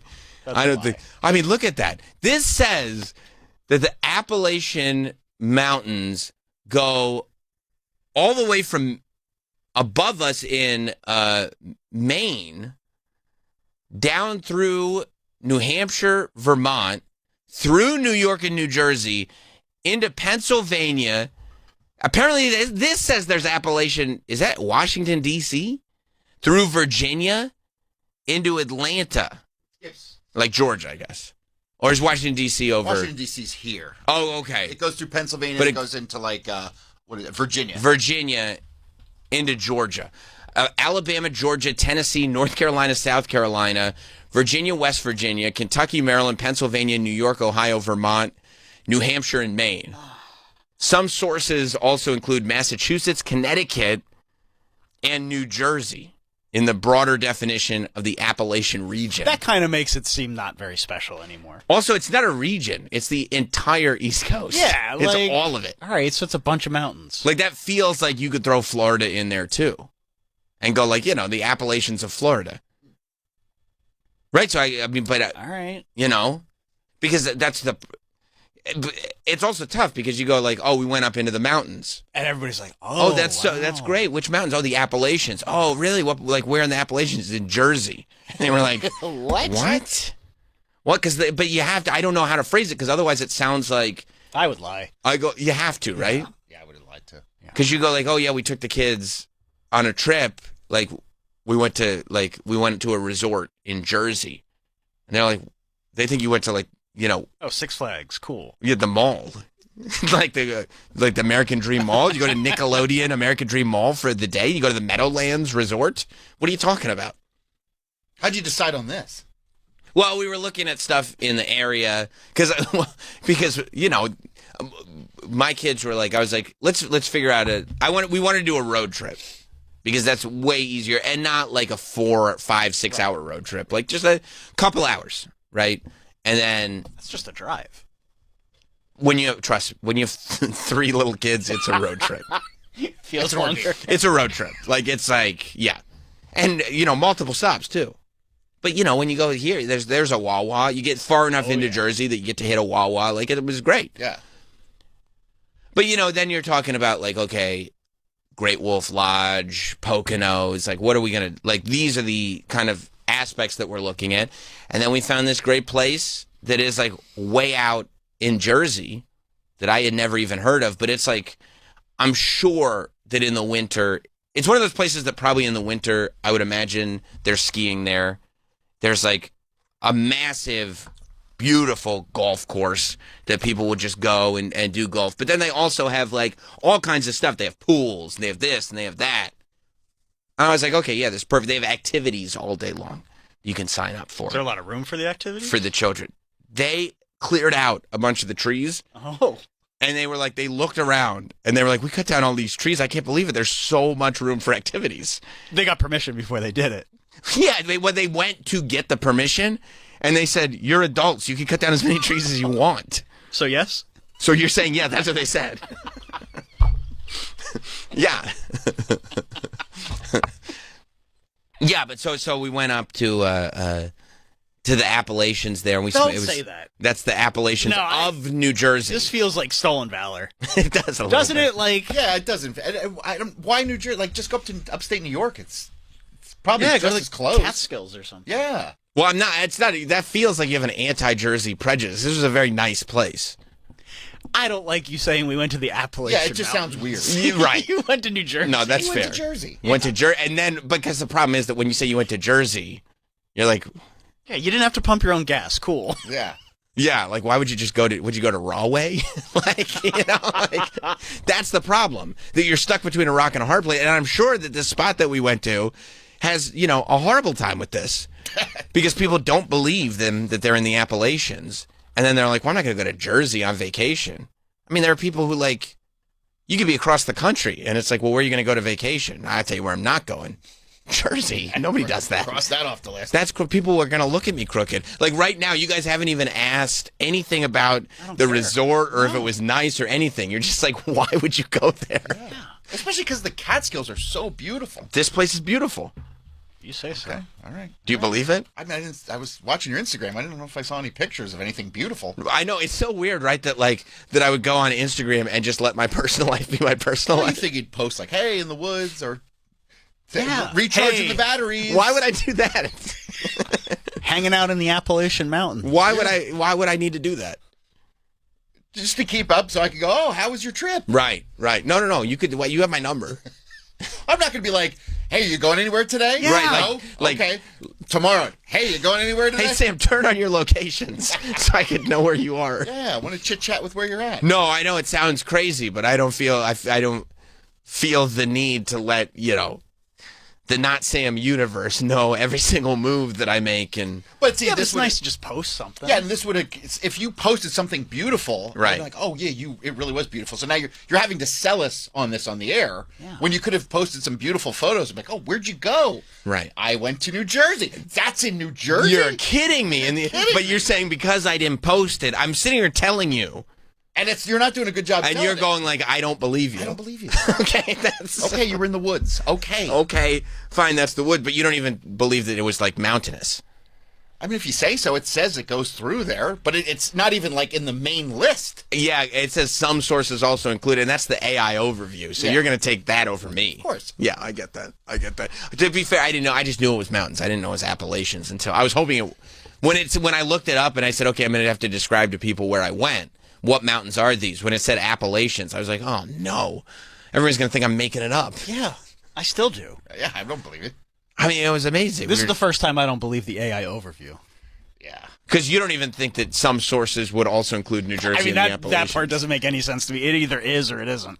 Right. Yeah. How can it, like... Make up your mind. Yeah. What do you mean sources? Like, there's been geographers that figured this all... Rand and McNally figured this whole thing out a long time ago. Yeah, there's big maps.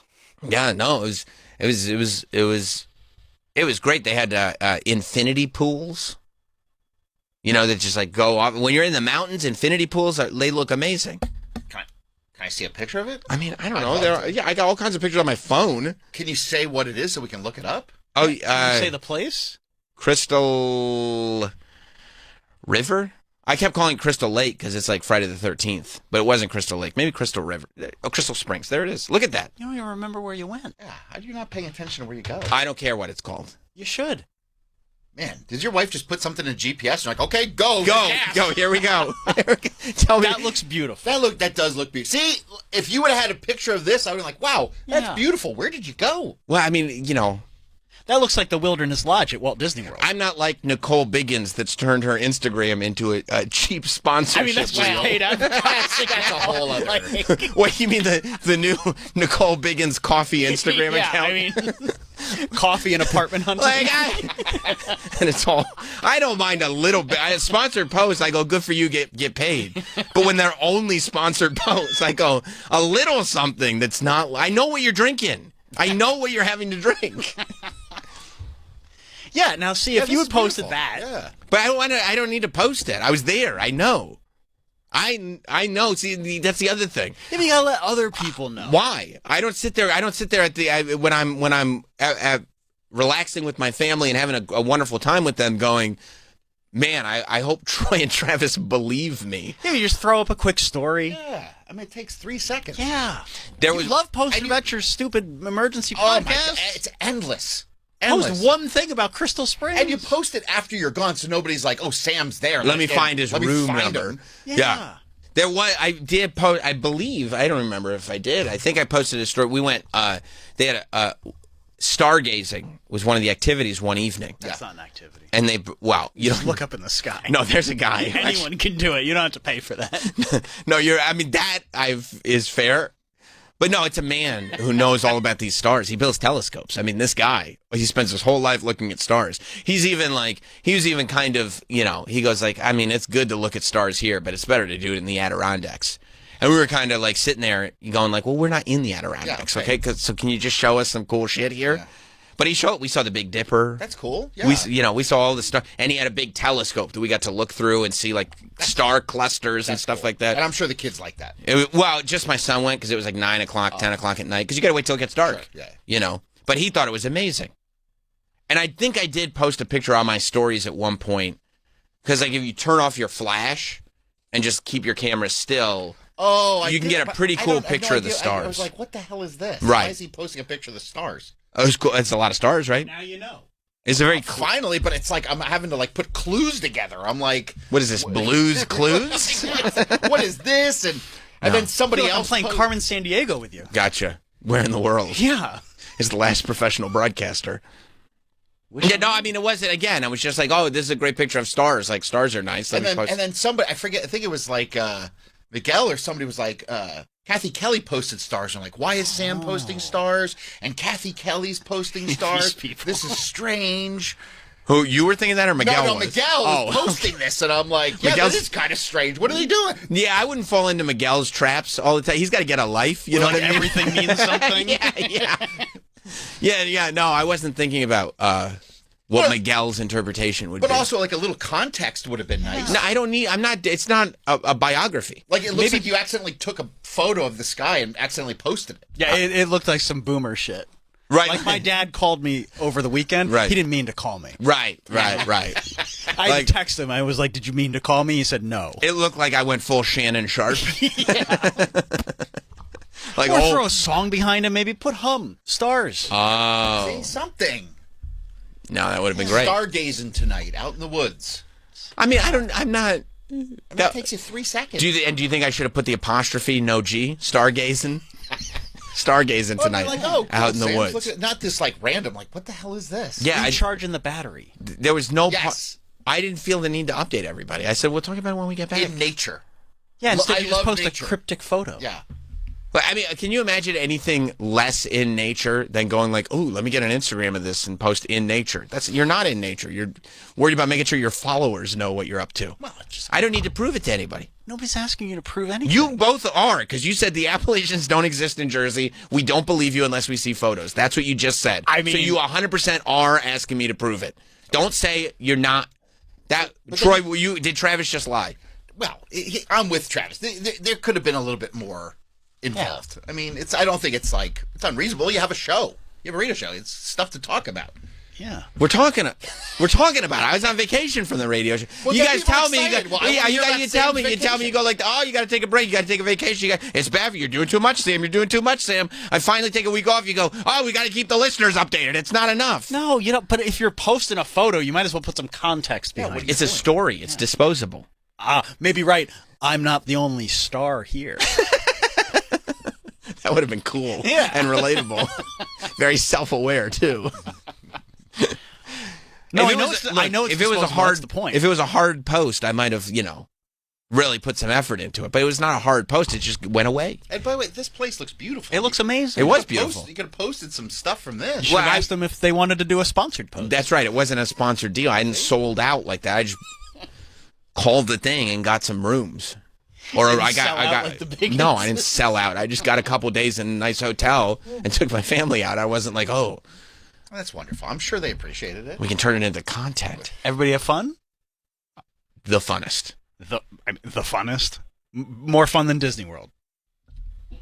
No, probably not more fun than Disney World. But the fun, attainable fun for you. Very fun. Very fun. As fun as you're going to get in the Appalachians of New Jersey. I don't believe that's a thing. I know, I didn't either. I think he just went to a resort, and it looks beautiful. Beautiful. There were fire pits, toasting marshmallows every night. They just give you marshmallows and sticks. You go sit at the fire pit. Gratis? Gratis. Wow. Yeah. Complimentary. Is there a lake or anything around there? You could go kayaking? Oh, dude. You can. There's all kinds of fishing. Oh, okay. This is all stuff you can do in a backyard. You fish in your backyard. What do you live in a palace? Bro, you got turkeys in your backyard. What are you talking What the fuck are you talking about? You can all do in your backyard. I'm feeding koi fish, and I just said there's an infinity pool. He's got an infinity pool and a stream that he can fish in. You have a fire pit. People have fire pits in their backyard. You have no. You didn't let me finish. In your backyard. Mm-hmm. Go ahead. In Staten Island, you're saying the stargazing in Staten Island is worth getting a telescope for. You have a large telescope. It's all the same stars. No, it isn't, because in Staten Island, there's light and smog pollution, so you don't get a clear sky. You get a clear sky in the mountains because you are away from the light pollution. I see plenty of stars. That's because you walk in here every morning. So you're saying, in your backyard, in Staten Island, where you find feral cats, that you can, you see what I'm saying? You have a fire pit where you can toast marshmallows every night, a mountainous view where you're literally looking out into the mountains going, I can't believe nature. I can't believe, like you start to believe in creationism because you go, how could this just exist? It's so gorgeous. You got a giant telescope. You have an infinity pool.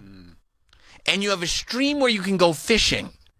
That's in your backyard. I mean, I can Or is it possible? It's slightly possible that you just decided, I'd like to be a hater. Which of those two things is more likely? I may have spoken out of turn. I can see mountains from my bedroom. The mountains of Staten Island. Talking about them titties. It's a pile of trash. No. Yeah, exactly. It's garbage mountains. That's totally different. It's totally different. There's little stink lines coming off the mountains. All right, so you guys toasted marshmallows.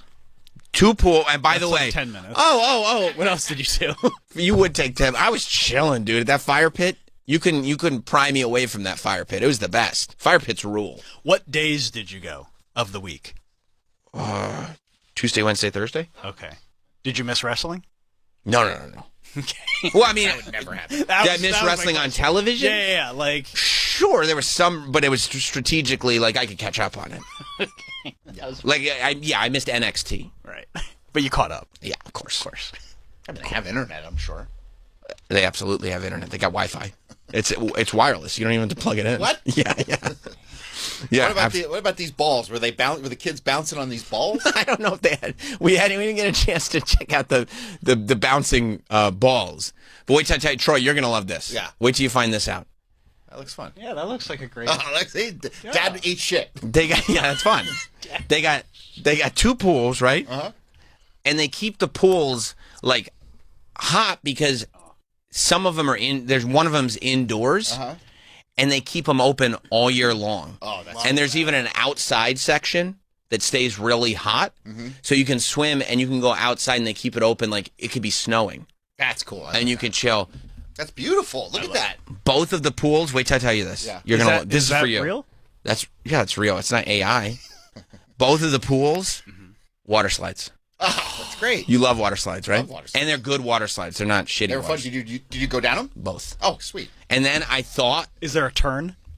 There's many turns. One of them has like kind of one turn. It's a little smaller. That's okay. Because it's like an adult pool, but has a water slide in it, so the kids come and take over. But the other one, it's a tall water slide. And they all have hot tubs. And I thought there was a hot tub in the water slide pool next to the water slide, but then I realized it wasn't. It was a whirlpool that sucks you into a current. Oh. And it just like it loops you around and around and around. It's fun. All right, I probably wouldn't have left. Yeah, you would have loved the whirlpool. Is that a lazy also, river? you know why you wouldn't have left? You don't have to. You know why Travis wouldn't have left the whirlpool? Why is that? He wouldn't have been able to get out. Current's too strong. Donna D'Erico would have to jump in there with one of those orange boards to get Travis out of the whirlpool. Not even Yasmin Bleed? No, Donna D'Erico would have been one of the later seasons. Donna D'Erico would have to slow-mo run to get Travis out of the whirlpool. The current's too strong! It's too strong! Wow, they have 3 pool complexes. Wow. It's yeah. Okay. Oh, so you did, yeah. You buried the lead. They do like. Yeah, you did bury the lead. But with the Appalachian thing? Yeah, just all the bullshit. Like, we toasted marshmallows. And tell me what it would have been funny on your story to see you coming down a water slide. Woo! It would have been funny. And just no context. You're like, what the hell is Sam doing? Is Sam doing water slides now? I love water slides. Yeah, I know. Man. No, it looks fun. It looks cool. The Biosphere Pool Complex. That's right. It's like the Biodome. Was Pauly Shore there? 100% he was. With Stephen Baldwin, as a matter of fact. Yeah, this looks like a fun place to go with the kids. Yeah, it was perfect because it's like, it's not that heavy of a load because it's like an hour and a half drive. Stop at the Wawas. That's awesome. Yeah. Awesome. Were the kids happy about that? Super happy. Super happy. They I stop there. I like this is their destination. I like amped it up too. Yeah. And it was one of the Wawas that like they don't realize like it was on the it was when we were driving home, so we had to drive south or what, I don't know, who cares, south to get home. Yeah. And it was on the north side, so I had to get off the road and drive around and get back on the road to finally get there. And as I was doing it, I was like, kids, in some places, like in Florida, they're smart enough that they put Wawas on both sides of the road. So you don't even have to get off. There's a Wawa across the street from another Wawa, so either way, you're good. And they were like, whoa. Of course they thought that was cool. And then they got into the Wawa and they were like, yeah, you weren't kidding about this place. Did you let them put in the order that they wanted? On the kiosk? Ooh. Oh, yeah. And then they're picking sodas. I go, wait, don't go quick on this. Pick your flavor, but then pick the flavor of the flavor. And they were like, wow. Their minds were blown. Yeah, I get it. Candy was like 2 for $3. I had to start having them put things away because they went a little overboard. Well, they were like, we're on vacation. So right. Yeah, we'll take it easy. Right. Eyes are getting bigger than your belly there. Yeah. That's awesome. Yeah. I mean, yeah, there's fishing, golf, driving range. You didn't golf. I did a little putting. I did the putt. Okay. I creamed the kids. Okay, that's not. Yeah, I mean that's not. I destroyed them. At putt golf. That's I destroyed them. Okay. All right, yeah, that sounds like an afternoon. Yeah, it sounds fun. I mean, that looks cool. Yeah, definitely something cool to do with the kids. It was a fun one. Yeah, and then I mean, how was the food? Food is good. They have really nice restaurants because this is key. It's like there's a country club right with it. Yeah. So like it is families vacationing, but it's also like rich dudes that like to play golf. So the accommodations need to be upper class. Sure. Right? So you end up with restaurants that they're like actually really good restaurants. So there's like 2 or 3 restaurants on premises. So it's kind of weird because like you're not removed from civilization really at all. Civilization's like 3 minutes away, but there's just no reason to leave. So you feel like you're outside of all of it. And is the food built into the price? No. Oh. No. It's not all-inclusive? It's not an all-inclusive resort. I don't know if that's I have no idea if that's an option or not. I don't think it is because it's nice restaurants. So it was not, no, food was not included. Good chicken fingers, though? Yeah, they were good. Good. They were good. And the nice thing is the kids don't finish them. Oh. So you just get an order for each of them. You don't need to order for yourself. So smart. I miss those days. Right. And then the waiter looks at you like, you son of a bitch. I know what you're up to. I go, no, nothing for me. Nothing? No, nothing for me. I'm on a diet. Oh, I'm not hungry, thank you. Not for me. Oh, I'll just have a beverage. You going to slide those kids' plates over to you? Oh, I don't know. I might have a bite. I don't know. I'm not going to let it go to waste. You're not going to throw it out. You don't want to do that. Starving kids in Africa. I don't want to leave heavy plates for the bus boys. We'll leave empty dishes, thank you very much. Yeah. So it was great. You going to post the carousel? No. Summer dump? Yeah. I'm not going to. Summer dump. No, I left my summer dump in the toilet. It's September 2nd. Yeah. It's time to do it. No. Yeah. If I do a summer dump, first of all, I'm not going to do a summer dump. Why? And second of all, if I do a summer dump, it'll all be stuff that you've already seen on Instagram. Well, you could throw a picture. I'm sure there was pictures. Wrestling taken. here, wrestling there. Yeah, it'll be a bunch of wrestling and radio and, you know. He did other stuff. AJ. I don't know. My producer, AJ? Yeah. I should post more pictures of him. Picture of him. Throw a picture of him up? Yeah. In the summer dump. There he is. What? There he is. He's having a great time. See, but I don't know. I've never been a put all your personal information on social media guy. You do like yearly recaps? Yeah, but it's mainly professional recaps. So just do a summer dump. It's okay if you let people in a little bit of your personal stop being so life. closed off. Yeah.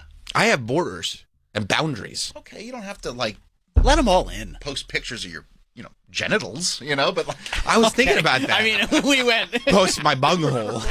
I mean, tell me that wouldn't be great if it was like summer dump and it's like, here's me and Alicia Silverstone. Here's me in Coney Island. Here's my butthole. Gotcha. If you were scrolling through and saw that, would you be like, I'm like, oh, you got me. That was a good one though, huh? That'd be great. I mean, I was giving my dog a bath on the lawn yesterday with the hose and shampoo and everything. That's a great photo. photo. Should I be posting that too? That's cute. In the summer dump? Sure. I mean, it's just like... It doesn't have to be its own hard post, but yeah, like... It's a little wrestling, dude. It's like, come on. Does this guy do anything else? I'll post it. Or 90s songs. Yeah. 90s songs is cool. I posted that too. That is cool. I like that one. I know when people are like... People go like, oh, you don't have a life outside of your radio shows. I go, yeah, I do. It's none of your business. And it's weird that you need to post everything. It is everybody's business, though. Yeah. You talk about it. Besides, the only personal stuff that Travis ever posts is empty glasses. No, I don't do that. After a nice long night of drinking. Well, he did post something I was kind of envious of last night. What'd he post? Oh, well, we'll get there. Yeah, that's true. I was probably having a couple beverages there, too, to celebrate the boys from Britain. Yeah. Came in hungover this morning. Yeah, he did. Well, not hungover yet. He'll be hungover this afternoon. We got him in the good space.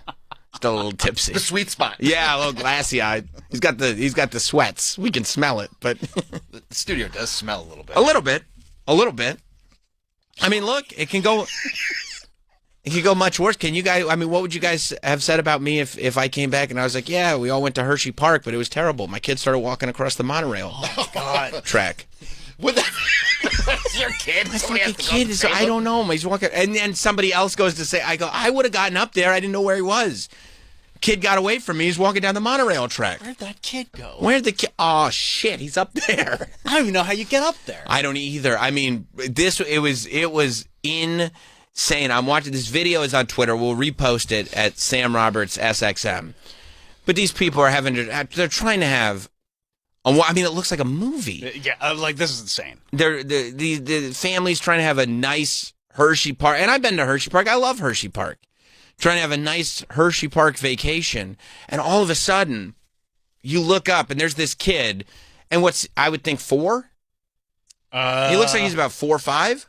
Yeah, that sounds about right. Right? Yeah. And he's walking on the monorail track, but he's not even at a monorail. Like, there's no monorail station anywhere near. This is the monorail track that is, far enough away from the station that it's out of camera view, and it's just the track by itself. it's got to be what, 30 feet, 20 feet, 30 feet in the air? Yeah. I mean, it's right? Geez, I would say 60. I know. No, that's 6 stories. 60 feet. There's no way that 60 feet is it 6 looks stories? like, I mean, if you say 10 feet a story. Yeah. 10 feet a story? Yeah. Really? Yeah, that's the rule of thumb. Fuck me. So I would, okay. So I would think, yeah, that's probably about a 2-story deal right there. So yeah, give it 30 feet in the air with the track. Still, you fall. Yeah, you're fucked. Especially if you're 4 or 5 years old. So this kid, he just appears in the video because you don't see where he comes from or anything. So you just look up at this monorail track. He appears up there. You don't know if hopefully they've stopped the monorail, but I don't know what communication is like. Thank God. Yeah. Then what was he doing up there to begin with? How did he get up there? Maybe you wanted a better view of Candymonium. So, well, Candymonium is quite a sight to be seen. I will say that. But so he's walking down this monorail track, and the crowd down there is going, hey, hey, hey. And at first you can clearly tell that the crowd does not know how to direct him. Like, listen to the crowd at first. Let's get a little...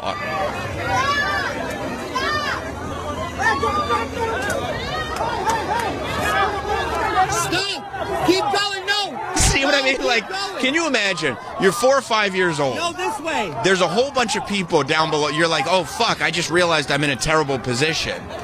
And everybody down there, it's a bunch of adults going, stop! Keep going! Go this way! Go that way! He starts putting his hands over his ears going, what are you guys saying? I don't know what to do about this.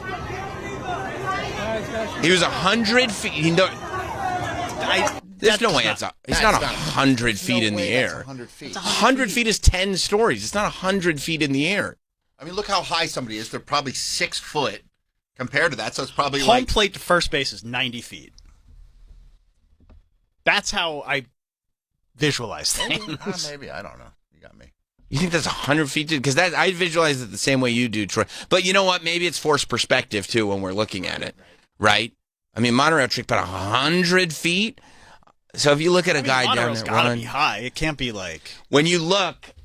No, you're right. It does have to be high. 30 feet seems low. Okay. Now that you mention it, when you look at the people that are closer, you could see that the track is way high above their head. So maybe 1, 2, 3. It's probably 60 feet or so. Okay, I'll give you the AI overview if you'd like it. Yes. That's going to answer all our questions. The Hershey Park monorail track is elevated at least 20 feet off the ground. Okay, that's at least, it's clearly over 20 again, that's feet AI off the just ground. guessing. I mean, 20 feet off the ground, you'd almost have to duck to get under it. Like, that's crazy. You might as well, at that point, just be on a trolley 20 feet off the ground. Dikembe Mutombo would have to duck No. So 12, but I think I'm still going to go with, like, somewhere around 30 feet. 30, 40 feet. You know? No. But so this poor kid is getting instructions from all these people on the ground telling him to go in every direction. And he doesn't know. He's like, what are you guys talking about? He's in the right. They're all in the wrong because one guy's pointing this way, the other guy's pointing that way. You heard. That one person, the same voice went, stop, keep going. Like you're 4 years old. How are you supposed to follow those instructions? And then some guy jumps up because they realize, like, this is going to be bad. Some guy jumps up on top of, like, a snack stand, like a Turkey Hill stand. And I don't like the donuts at Turkey Hill. But a guy jumps up on the Turkey Hill stand, and he's somehow able to climb up the building. And then he gets on the roof of the building, of the Turkey Hill stand, and you can kind of see that, like, he can't quite make it to the top. He ends up leaping off the roof onto the Turkey Hill stand and gets up onto the monorail track. Like, he leaps from the roof to the monorail track and then is able to pick this kid up. The kid trusts him, thank God, and walks to him. He picks the kid up, and then some other dude also gets on top of the roof of that Turkey Hill stand to, you know, help get the kid from the track. I was going to do it too. To the roof. Yeah, that's... You know, this second guy being like, yeah, did you see me up there? I totally would have done it. Because it does feel like, I would love to see another angle, not that there are other angles, but I would love to see, like, what that leap onto the track actually was. Because it seemed like it was harder to get up onto that monorail track for an adult than you would assume just looking at this perspective of it. The way the guy had to like leap up onto it. Like it seemed like he actually took a risk to get up on there. Unless it was at there's a monorail station and he just walked out on it from there. But then why would he jump? Why wouldn't, and you think somebody just jumped up on the Turkey Hill just to get there quicker? Yeah, because if the monorail station's way over there and he's walking this way. Right. I mean, I'm just taking a guess, but. Yeah, I mean, how long could he have possibly been up there for? It couldn't have been that long. The monorail was closed at the time and had been fenced off by a chained closure at its entrance and barricaded turnstile at the platform, according to park officials. So the kid like went under all. How long was this kid out of his parents' sight? I have no idea. I mean, parents these days, they're checked out. You think so?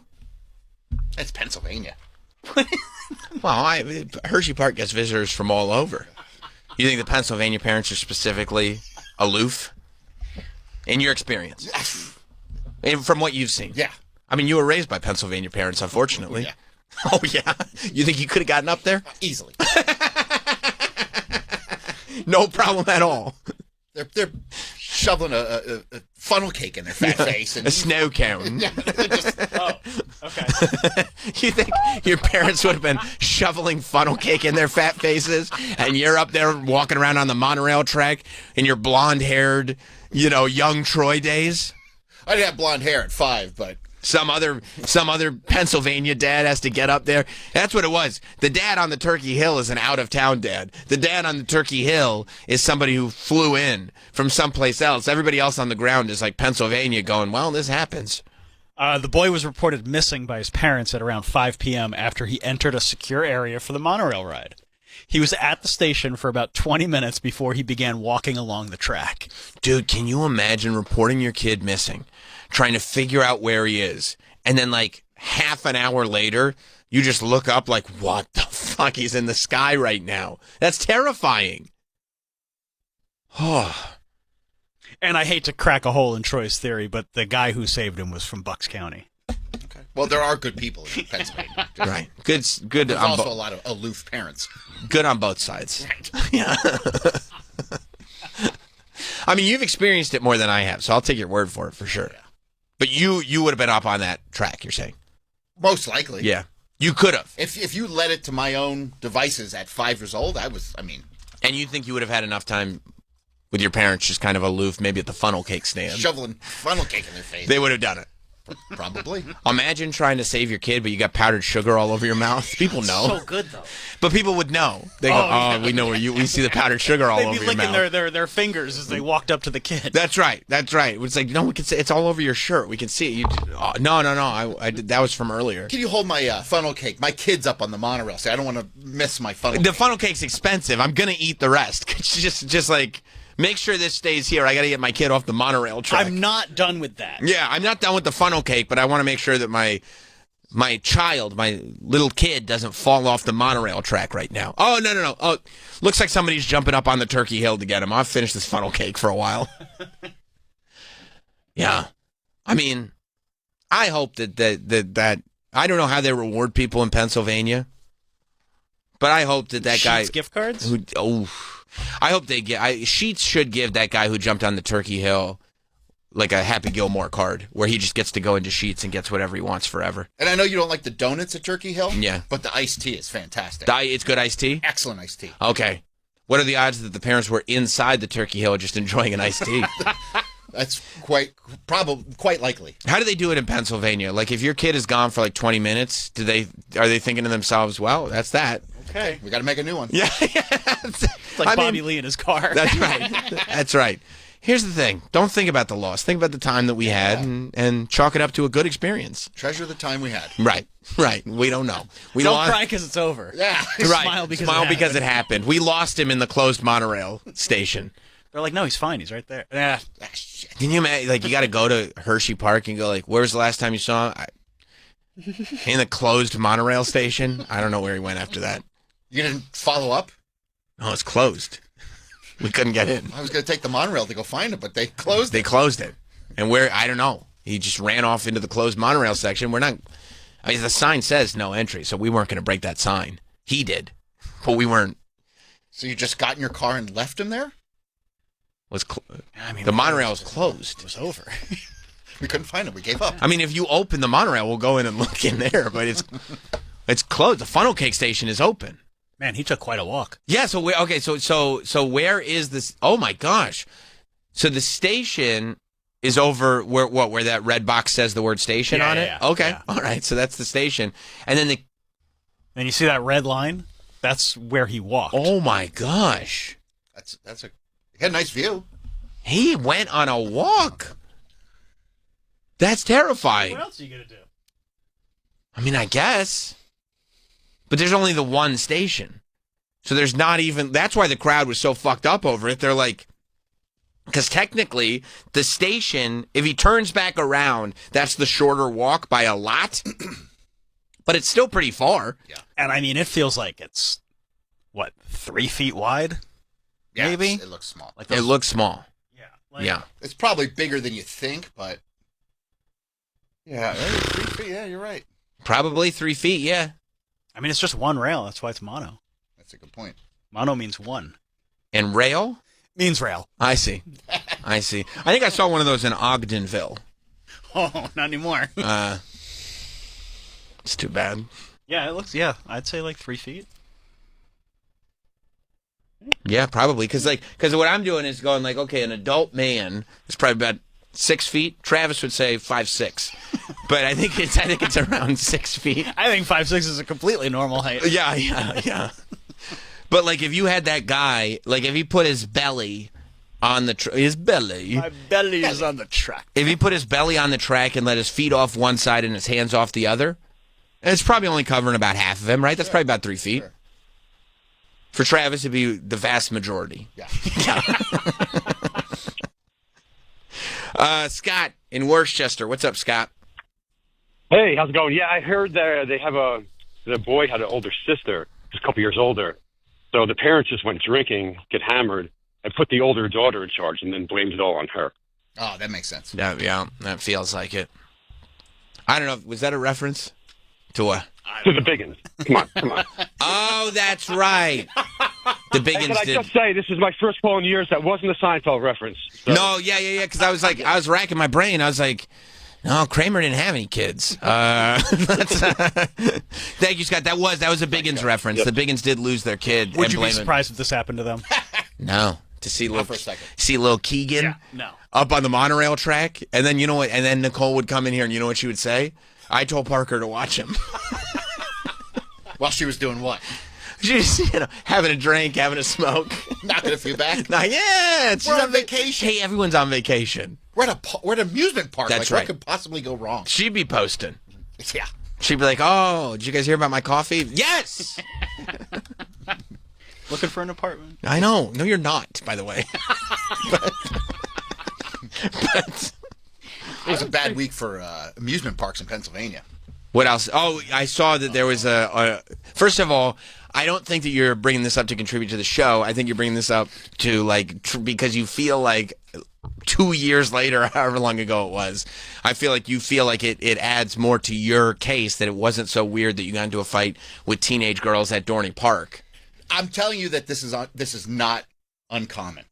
When I was a kid and Wildwater Kingdom opened, they would bus inner city kids from Philly, from New York into Wildwater That's Kingdom. A nice thing to do. Yeah, they're allowed to. Nice to do. Yeah, and they would. I was in like 6th, 7th grade, right. And my friends and I were like, "We're gonna get our fucking asses kicked today." You'd be worried about that because they go to the amusement park looking to fight. So this happened. Everybody was sending this to me. I'm like, yeah, this is a typical day at Wildwater Kingdom. Yeah, I saw this. I lived this. Yeah. If those slides weren't so great, I would never go. Well, finally, after 3 years, we have another incident to back up Troy. Yeah. And this is broad daylight. You were the first person that I thought of. Oh, yeah. Yeah, there was a video, and the fact that this video went everywhere did make me feel like you would think we'd see these more often. But it says a bad day at Dorney Park, Wildwater Kingdom. Yeah. I've seen the commercial. Yeah, hit play. These kids are having a great time going and slide. And yes, unfortunately, is that blood on his chest or something? Yeah, it looks like some sort of fight. Looks like an altercation went down. But they weren't looking for a fight. They're in their swimsuits. They're just looking for a good They're time. there to have a good time. And by the way, you don't see these because people don't have their phones out on. They're locked up in a locker. Oh, because everything's waterized. Right. Yonder bags, just in case something like this happens. They don't want it getting leaked to the Post. Cancel culture run amok. Yeah, this is just another day at Dorney Park. Yeah.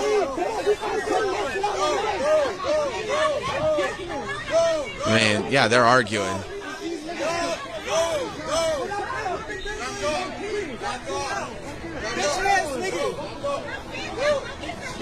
I mean, it doesn't... Well, people are missing their sandals, so there was some sort of altercation. Yeah. This video missed whatever the fight was. Yeah, I mean, I'm gonna tell you that when I saw the kid walking up and down the monorail track, I was like, holy shit, this is nuts. When I saw, some folks arguing in Wildwater Kingdom, I was like, okay. But that's just a typical day, trust me. It is? Trust me. Okay. No, you were right. You were right to get into a fight with the teenage girls. I went once. Yeah. No, I lived at this park. You saw it. You saw it happen. I saw it all. Right. I'm just glad you're not still, like, emotionally attached to Well, I just thought it was funny. And everybody sent this to me over the weekend. Of course, because it's the first thing. Yeah, of course. This is the spot. This is the spot from the time Troy got into a fight with the teenage girls. That's not the first altercation I've been in at Dorney Park. And you're saying that the teenage girls are dangerous at Dorney Park. I'm telling you that the kids there are wild. Right. It's the Wild West in there. It is. And there's a lack of security. It's the Wildwater Kingdom. It is. They tell you before you get there. This Water Kingdom is wild. And they got one security guy, but trust me, they need to bring in the National Guard. That feels like a little much. What they did in D.C., they need to bring that to Wildwater. You should tweet the president. So? Hey, when you're done in D.C. Yeah. I'm not, there's still some people that aren't 100% sure it was necessary in D.C. It's necessary here. And at Dorney Park. Yeah. Mr. President, I don't know if you needed to militarize D.C. It's getting a lot of people that say police state, but I tell you where you do. There's an amusement park in Allentown, Pennsylvania. And by the way, it's anything but amusing. Yeah, I've been watching that Katrina doc. It's so depressing. I go, how'd they militarize D.C. and Dorney Park, but they couldn't get National Guard out to Katrina? Wild. I don't know. They're just letting them live on roofs for days and days and days. So sad. Yeah. But maybe you're right. I'm glad you didn't take your family there because you would have got your ass whooped. You think so? In front of your kids? Do you think I would have left unscathed or no chance? You think everybody just gets beat up? You think my kids would have watched me get my ass kicked if I went to Dorney Park? It would have been embarrassing. Right. And I'd be like, we could have gone to water slides at the Appalachians of New Jersey. Instead, you wanted to go here. You wanted to go here, and now look. Now look. I got beaten up in front of my kids by teenage girls. These teenage girls beat my ass. Yeah. No, I'm telling you, it's rough over there. Well, it says anyone younger than 16 needs to be accompanied by an adult. So I mean, there should be smart, but that's been a long time coming. And where is Dorney Park? Allentown. And how are the parents in Pennsylvania? They're not good. Aloof. They're pretty aloof. Okay, the blind leading the blind over there. Yeah. So even if the parents do come, they're shoving funnel cake in their fat mouths. Do they do funnel cakes at Dorney Park too? They're delicious. Guess what? I'll tell you what. If you mean to tell me there's a funnel cake stand at Dorney Park, not one thing is going to get done there. Not one thing. That's what we need to do. Let's close all these funnel cake stands in Pennsylvania. It's causing a lot of problems. Aloof parents. Yeah. Nobody brings that up enough.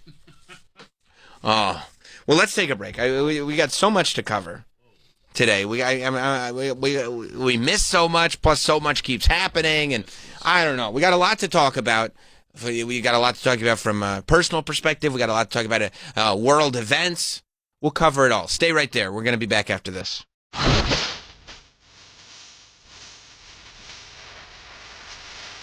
We will be right back with Sam Roberts Show. The Bonfire with Big J. Okerson and Robert Kelly. Christine did the right girlfriend thing for years. Like, I'll watch Sixers games. I like basketball. One day it was a fight, but that's where the truth bomb smashed, and she was like, I don't give a shit about the Sixers or Eagles or any of that stuff at all. And then all I saw was, when I was broke, the money I've paid for us to go to games and stuff. And I'm like, why? The Bonfire. Weeknights at 5 p.m. Eastern on Faction Talk or anytime on the SiriusXM app. This is Stephen A. Smith, excited for my return to SiriusXM and Mad Dog Sports Radio. Some of you think y'all have already said it all. Nonsense. You haven't heard sports talk like this. Passionate, opinionated, and an unfiltered, uncompromising viewpoint. You think you got what it takes to talk sports with me? Well, I'm a phone call away. But you better bring it. The Stephen A. Smith Show debuts today at 1 Eastern, exclusively on Mad Dog Sports Radio, Channel 82, in the car, and on the SiriusXM app. This episode is sponsored by BetterHelp. Look, we all have people that we go to when we want to discuss the problems going on in our lives, whatever issues that we're facing, whether that's the group text, whether that's friends at work. A lot of them aren't even listening. A lot of them are so concerned with their own issues. They're not paying attention to you. They're just smiling and nodding. That doesn't help. If I were you, I'd go to BetterHelp. BetterHelp therapists work according to a strict code of conduct, and they're fully licensed in the U.S., fully online, and you can pause your subscription whenever you need to. You can switch therapists anytime, no extra cost. With over 30,000 therapists, BetterHelp is the world's largest online therapy platform, having served over 5 million people globally. As the largest online therapy provider in the world, BetterHelp can provide access to mental health professionals with a diverse variety of expertise. Find the one with BetterHelp. Our listeners get 10% off their first month at BetterHelp.com/Teft. That's BetterHelp.com/TEFFT. Online security is a must, and millions are choosing NordVPN to stay safer and more private online. And you can do that too. Get NordVPN with 77% off and up to 3 months extra.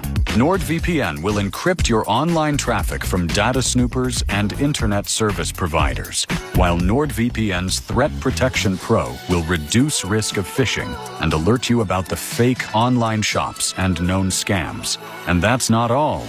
If your email address is leaked to the dark web, you will get an instant notification from the Dark Web Monitor and act accordingly. Get the special NordVPN deal today at nordvpn.com.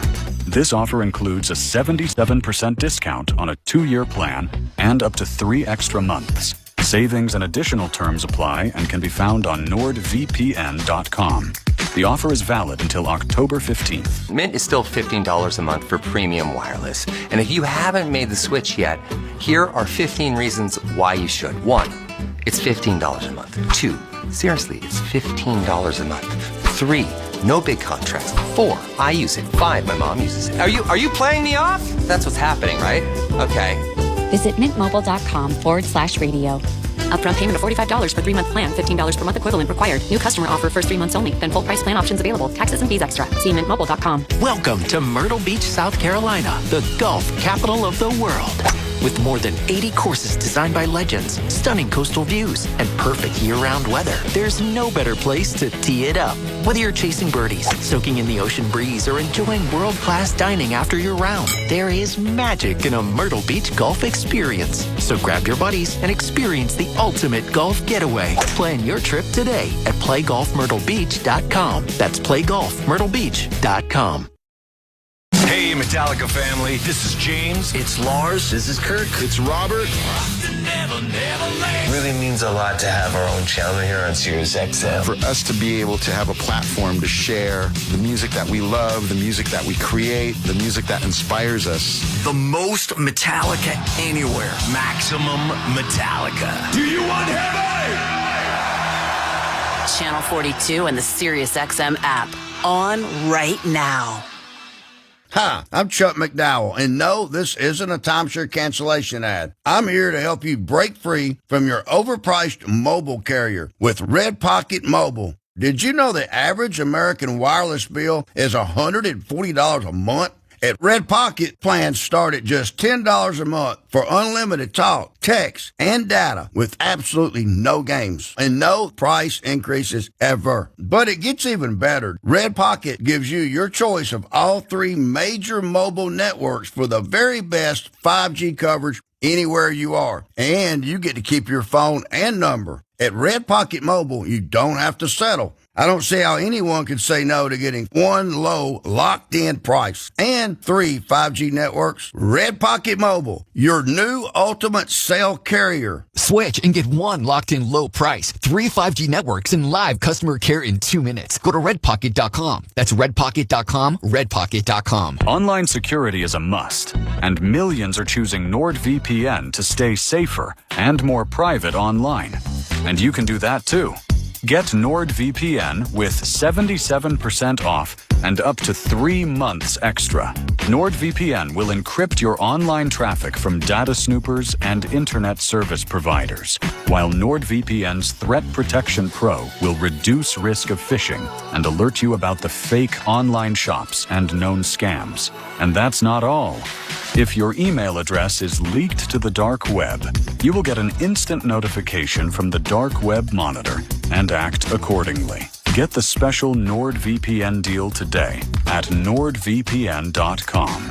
This offer includes a 77% discount on a 2-year plan and up to 3 extra months. Savings and additional terms apply and can be found on nordvpn.com. The offer is valid until October 15th. Hi, I'm Andrew McCollum, the CEO of streaming TV company Philo, and juicy reality TV is how I unwind. At Philo, we're all huge TV fans, so we spend all day making Philo the perfect place for people who love TV. No hassles, no contracts, and we never ask you to pay more for things you don't want. Just the good stuff. We have live TV from your favorite channels like MTV, Discovery, A&E, and more.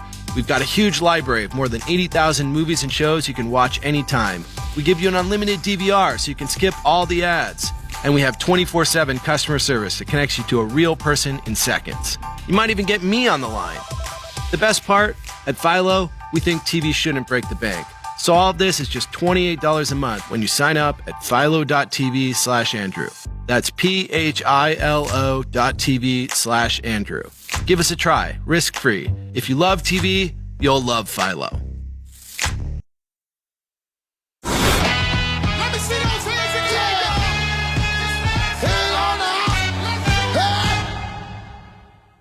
I don't hear nothing. What the fuck is going on in here? Yeah, that's what I want to know. We're back with Sam Roberts Show.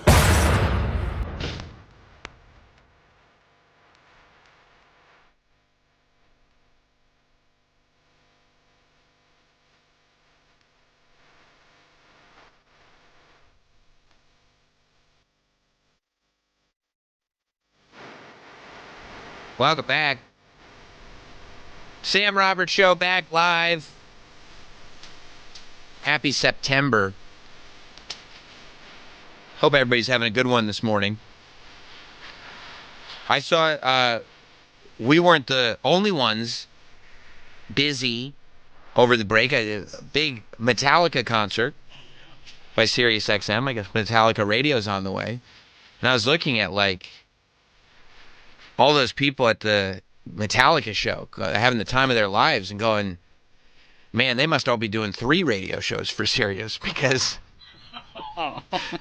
to get, I'm assuming that must have been the invite process. No, you probably.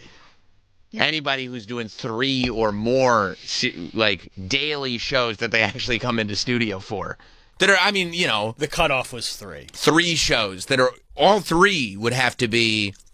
I'm not saying the biggest shows on the platform, but you know, high profile enough that they end up in a blurb or even on a billboard in Times Square. You know, that they must all have 3. Maybe you didn't ask. I didn't even know what was happening. How could I ask? Right? That's a good point. I mean, imagine if I'm like, I'm having a big party for everybody that matters. Okay. Okay. Mm-hmm. And then Troy, you look and it's like, oh, Travis is having a great time. Like, it would have been nice to get invited. And then you'd be like, what was the deal with that? And I'd be like, you didn't ask to come. And you're like, I just found out about it when I saw the photos on Instagram. Well, there's only 250 people there. That's it? Very small. Only 250? So I figured the guest list is going to be extremely large. Yeah. And then they had to go through who's actually important in this building. And that's probably where it gets to like the 3 shows. You could have 10. Maybe you just weren't important enough. Oh, you're saying it's not a quantity thing. No. I see. It's a quality thing? That there are very important people here. In this building? Yeah. Yeah, they were there. Oh. Yeah, I mean, it looked like a good time. It looked awesome. Sirius, I'll tell you one thing Sirius still knows how to do, and it's probably thanks to Mark Zito. They know how to pull off great live events. They do great live, and that's not, Absolutely. I'm not being ironic. They pull off great live events. Excellent. Even when we did that live event that I was a part of, like a month ago for SummerSlam, it was great. They had a whole setup in MetLife. They had signage, and they had even on the desk where there were 3 different shows that they had to switch out for. It wasn't even a virtual thing. They had a physical, Not Sam Wrestling banner for the front of the desk that they would then switch out when the next show came on and everything. I mean, it was top tier, high class stuff. They do great live events. Excellent, the best, possibly the best. I would agree, and they photograph well. I mean, they did because all that's what I saw. That's how I know it looked cool because of the photographs. Yeah, videos. I saw some clips. I saw the set list. Looked like a good set list. They had merch. Metallica? Mm-hmm. Well, they do that. Remember, I have a Guns N' Roses Sirius XM shirt. Yeah. They're cool. They had hoodies. What? Ooh. Yeah. You know how I know? Huh. Saw a photo. Did you check the quality of them? I wasn't able to. You know why I couldn't check the quality? Why is that? I wasn't on the list. It was fair if you have 3 or more shows. I saw people. There was people there that didn't have any shows. I know that. Really? Oh, yeah. Lars? He's got a channel. That's true. That's true. I don't have a channel yet. No. Who's on the Metallica show? Can I do a Metallica show? No. Why not? You do 2 shows already. Yeah, enough. You've done enough. Apparently not. Talk to Butcher. There's a lot of people who disagree with you. That you're not doing enough? Yeah. I would like to talk to the person. Who in their right mind? Tony? No, Tony said I'm doing enough. Tony's about had. I told him I don't think so. And you know why? Yeah, I'll tell you who said I'm not doing enough. Whoever made the list for Metallica, right? I thought the list looked great. Perfect. Like I said, 250 people. Paul McCartney. That's. Well, I'm not saying I should be going as Paul McCartney. Can you imagine the pull that Sirius has to get Paul McCartney out to a Metallica show? Listen, I'm not saying even top 100, but you still got 150 after that. Sylvester Stallone? Stallone was there. That's top 100. That's fine. I'm not asking. All right, but then let's start going down to 175. You know what I mean? You're at number 1, 2. You're talking about the top 10 guests. All right. Well, how many executives are in the company? There's a lot. Probably 300. Okay. I think so 50 of them didn't get in. That's true. Yeah. That's true. Yeah, but it looked amazing. It did. Yeah. So we're crushing it right now, based on photo and video evidence. Florentine got a selfie with Paul McCartney. It's like my dream. And Florentine being there, he should be there. 100%. He deserves to be there. 100%. Yeah, I don't know. Look good. It looked awesome. I loved it. We should have Florentine, and he could have given us a boots on the ground perspective. He would have just made you jealous. I would have loved to have been there. Yeah. It was out in the Hamptons, I believe. Yeah. Would you have gone all the way out to the Hamptons for Metallica? If I was invited, yeah. Would have been good luck. What if you couldn't find parking immediately? Would have went home. Look at that. When you say immediately, I'd give it a quick 15 minutes. Oh, 15? Oh, I'm already on the LIE by then. 15 A quick minutes. loop around. Yeah. 3 is probably the maximum. You'd be like, no, that's fire hydrant. All right, guess I'm going home. Yeah, nothing I could do. You see, I don't have... I thought of you over the weekend, or last week, I went to a show down at Asbury Park, and... Home of Bam Bam Bigelow. Yeah, home Bam, rest in peace. And I'm trying to find street parking, and I literally drove around for 20 minutes before I found a spot. And I thought of you. I was like, Sam would have been gone. I would have been gone. I would have been at home already. Understandably so. That's annoying. Right, and I'm past that point in life. Yeah. I've seen everything I need to see. I'd like to see more, but everything I need to see, I've seen it all. Yeah. What is there? If I told you everything that I've seen in my life, if I said that's it for the rest of my life, it's a solid list. Huge. Not Metallica at the Hamptons. You saw Metallica at Apollo Theater, though, right? I was a +1. So was I.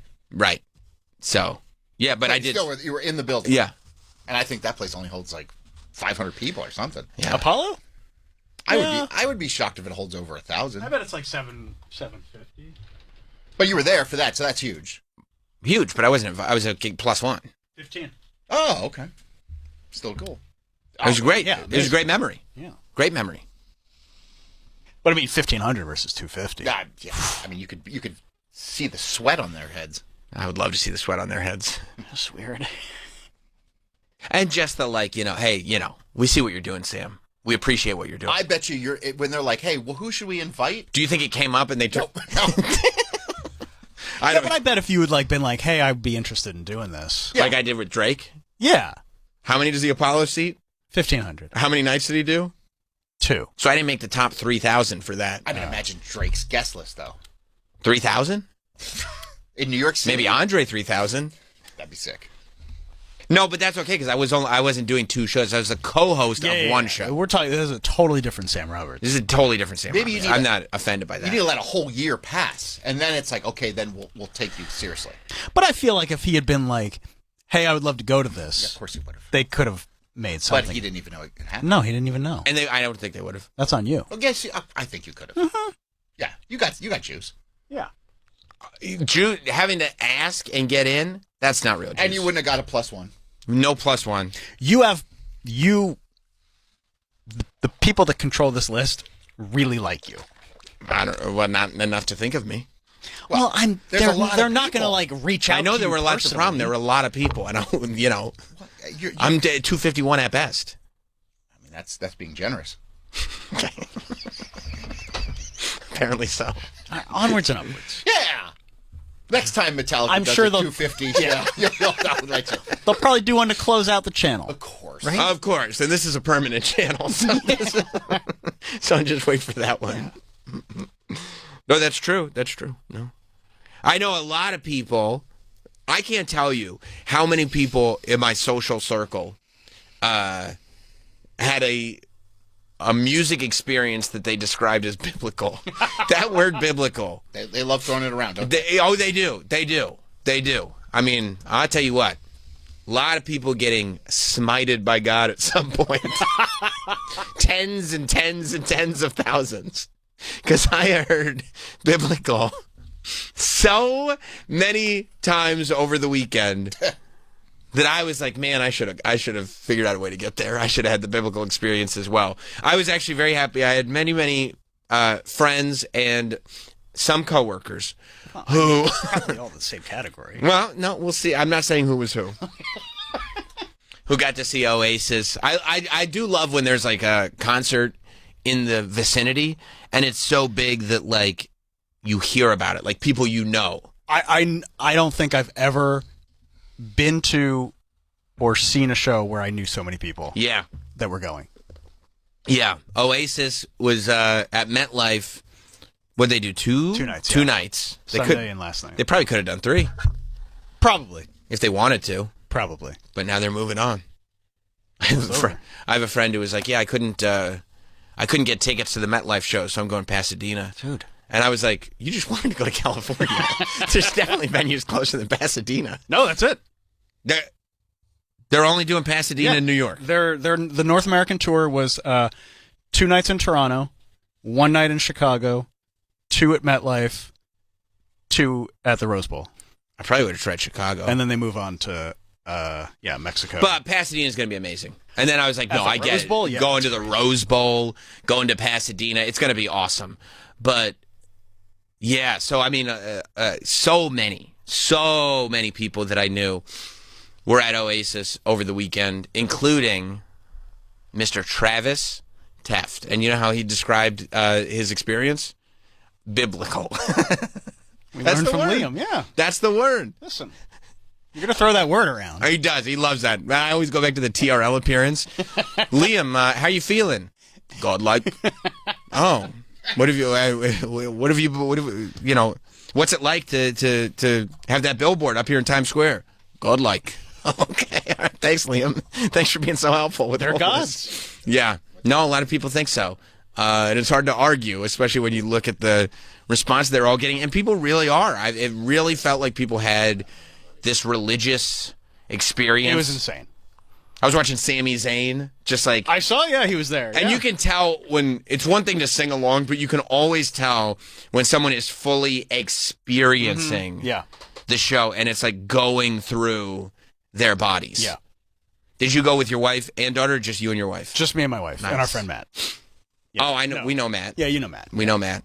No, my daughter, she doesn't like them because I think either Liam or Noel wasn't kind to One Direction. Could have been either, honestly. Could have been either. Maybe both. Yeah, and she took that personally. Oh, yeah. She got the iPad and took it personally. Yeah. Oh, okay. Yeah, and she doesn't forgive or forget. Right. So you were willing to bring her, but instead Matt got to take it because she wasn't going to contribute to any One Direction hate. No. You get love because she's pissed about because you're loyal or because you love One Direction? Because I understand holding a grudge. Okay.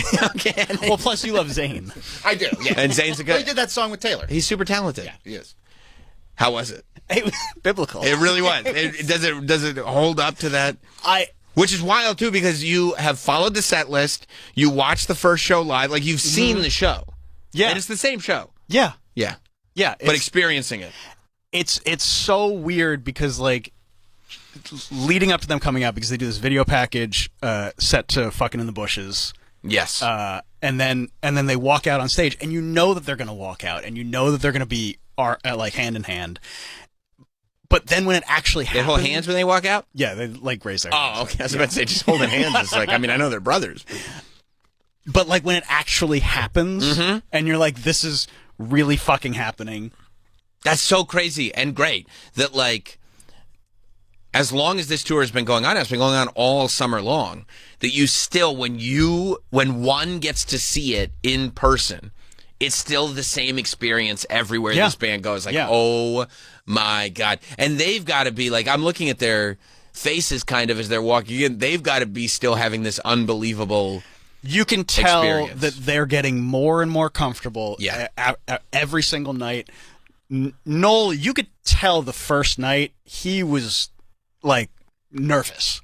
Like he didn't come out smiling. He came out like, very like, let's get down to business. Here we go. Like now there's a lot of playfulness. There's a lot of smiling. There's a lot of like, and Liam grabbing ass cheeks. Liam felt godlike from the beginning. From the beginning, Liam was Liam. Okay. Yeah. Just saying wild shit, being a show. He's a showman. Right. And, Noel's the genius.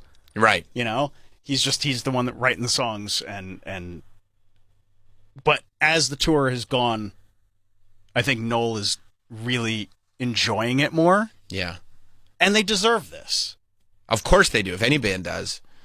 Oasis deserve, and the fact that they've been able to maintain, not only did people not think that the tour was going to happen at all, but the fact that they've been able to get the tour going and maintain it this entire time. Yeah. I mean, it's a blessing. And they seem to be having fun. I know that they're doing it to make a shitload of money. And aren't they staying in like separate hotels and everything? I have no idea. Yeah. I mean, I wouldn't be surprised. Like, yeah. They don't have to share a queen bed. No. No, they don't. They don't. They're grown men. But yeah, but whatever it takes to get it going. I don't know how to describe. It was incredible. Did you leave early? No. No. Did you know there was an intermission? What, like an encore? Yeah. Yeah. I mean, I'm sorry, an encore. Yeah. You knew that? Yeah. You stay for it or no? The encore? Right. Yeah. I know MetLife traffic can be my wife wanted to leave. No, she didn't. We were talking before, and she's like, so, okay, like, what do they end with? I was like, Champagne Supernova. She's like, isn't that like an 11-minute song? I was like, yeah, just about. She's like, so we can like hear hear it as we're walking out. I'm like, absolutely not. No. That's not happening. Be sitting in that seat till the last Catch note. an Uber. Yeah. Yeah, no, I'm sitting here till the fireworks go off, and... But, I mean, we got home. We made such great time. How did you get out of that place? Did you get out of that place okay, or was it once you were out of the place... smooth sailing? I mean, we were lucky enough to be right by an exit. Right. Bolted down, power walk to the car. Car was strategically parked right by an exit. Smart. Right out onto the highway, home in 25 minutes. Wouldn't you love to see Travis power walking? Probably really winded. We were talking about Oasis. Breaks a femur. At least has to carry him. Oh my God. Man down! Did you get merch? Yeah. Yeah. What'd you get? The shirt. Nice. You got a shirt there, or did you go to the store? The pop-ups. I got a shirt last night because they do event shirts. Oh, there's exclusive stuff for the event and for the pop-up? Then the pop-up, they have this collaboration with Adidas. Oh, man, that's cool. And you like, got one of those? Huh? Yeah, I'm wearing it today. Let's see. T-shirt. That's awesome. That's cool. That's great. Wow. Yeah. That's a great shirt. Yeah. Oasis Adidas shirt. It's like a classic like soccer Adidas T-shirt. And I mean, there's some ringer shirt. Soccer jerseys and jackets and jumpsuits. Jumpsuit, tracksuits. How did that set you back? This was $65. That's not bad. That's fine. No. How much do you think the tracksuit cost? $135, I think, for the jacket. That's even not that. Oh, just for the jacket. Yeah, and they also had pants. Yeah. Because you gotta get the pants too. Well, yeah. You don't Imagine you show up with the $135 jacket, and I'm like, you get the pants. You're like, no. I'm like, couldn't afford the pants. I ran out of money. Yeah, I mean the Adidas collection is. So it's probably like $250 for the whole tracksuit. Yeah, sure. I think that's all right. That sounds reasonable. Yeah. There you go. Yeah. Yeah. Oh man, that's cool. It's cool. But that's like the stuff that you could. So then, I saw too that they were opening the merch stand at MetLife early, so you could go to MetLife to just go to the outside merch stand. Yeah, they opened that. So they played Sunday and Monday. They opened it on Saturday. Do you still get event exclusive stuff at that merch stand? Get this. Right. They do this whole like, hey, early merch, come get your merch early so you don't have to buy it inside. Sure. No event specific shit at early merch. What's the fucking point? Of course. The point is that you're going to get excited and go get the early merch. And even if you get to the merch stand, you're still going to buy something. Well, I guess I got to get something. Well, I got here early. I better buy this $110 soccer jersey. Now, like, oh, what's your favorite footy team? What's your favorite club? You're like, I don't know anything about that. Yeah. I don't know. And then you get in and the Red Bulls? Right. Yeah. I like to bend it like Beckham myself. Yeah. Where's Messi playing? Yeah, I like Mbappe. Yeah.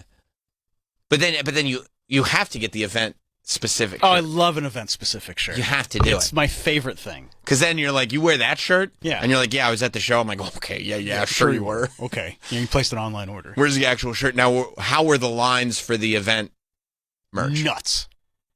And you got on them? My friend got me one. He went in early. Nice. Yeah. That's the way to do it. Yeah. Matt? No, not Matt. Matt came with us. Jermaine. We're friends. Jermaine. Not Jermaine. Jermaine's in L.A. It was probably Jermaine. No. You think so? Probably. Yeah. Why would he be here? He loves Oasis. I have lots of friends. I remember when I went to unfortunately, this was in the earlier days, I went to an old Kanye show. When he was the old Kanye? Yeah, you got to be really specific about that. Yeah. Up to what album? This was Pablo. Oh, you're fine. Yeah. And it was definitely Pablo because it was like when it was like the show was advertised to start at 8, but he had no opener and didn't go on until like 10:30 because for 2 hours people were just waiting on merch lines. And so, but I went with a buddy of mine who's like, yeah, I've told this story before. Who's like just this dude from the Bronx, this Italian dude from the Bronx who just, he has this ability to give people looks where it's like, no, never mind. Nah, not today, not for me. And so he was like, what, you want to get merch? I was like, yeah, I got to start getting merch. I'm like, oh, this line. He goes, don't worry about that. We cut the whole line. Oh. We literally walked right up to the register. And this mom and her daughter, the daughter was like looking at the mom going, and I was like, I just avoided eye contact, and he didn't care at all. And the mom was looking at the daughter, and the mom was like, I don't know what to do. He's got to let it slide. Yeah, this one he's got to let it slide. I bought a T-shirt, a hoodie, whatever I wanted. You took advantage. Full advantage. Good. It wasn't your problem. No, it wasn't my problem. And back then, I was a medium, and those go quick. Oh, yeah. You know? Oh, yeah. So I wanted to make sure, and I was happy I did. And I was happy it all happened. And plus, I was quick. I was quick with my order. Yeah, you weren't rude about it. No, I didn't put everybody back all that long. You knew what you wanted. Now, I'll tell you, I was inconvenienced, because then I had to just sit in my seat with my merch for hours waiting for Kanye to get on. That's annoying. It's annoying, It's annoying, so I get it. We all had our cross to bear on that one. Was there anything surprising about the show, or was it really just like the experience and taking it in? No, nothing surprising. Right. No, they just sound... And they sound great. They sound great. Everybody there knows every song. Even, they play a lot of B-sides. Sure. I mean, well, they save all the good ones for the encore. Stick around. But they play a lot of B-sides that people like. Sure. They put out the Master Plan after Be Here Now. And the master plan is basically just like, songs that should have been on, like, What's the Story, Morning Glory. Like, these are legitimately great songs. Great songs. And that album is better than Be Here Now. Like, I think Noel has even said, like, I should have released the master plan instead of Be Here Now, and maybe we could have been bigger in the States. Like, I think I remember 3. He said that, and as he was saying it, Liam was throwing beer bottles at him, going, "Shut up, idiot!" So, like, most of the set is from their first 2 albums, which is great. Which is what you want. What you want, and then like I think like 5 or 6 songs off the master plan, 2 off Be Here Now, 1 song, Little by Little, which is off Heathen Chemistry, which is like the newerest song that they play, which is an incredible song. Like, that was one of the highlights of the night. Now that you've seen it, do you feel like they're going to keep performing? Yeah. Yeah. Yeah. Because there's so many markets they can still do.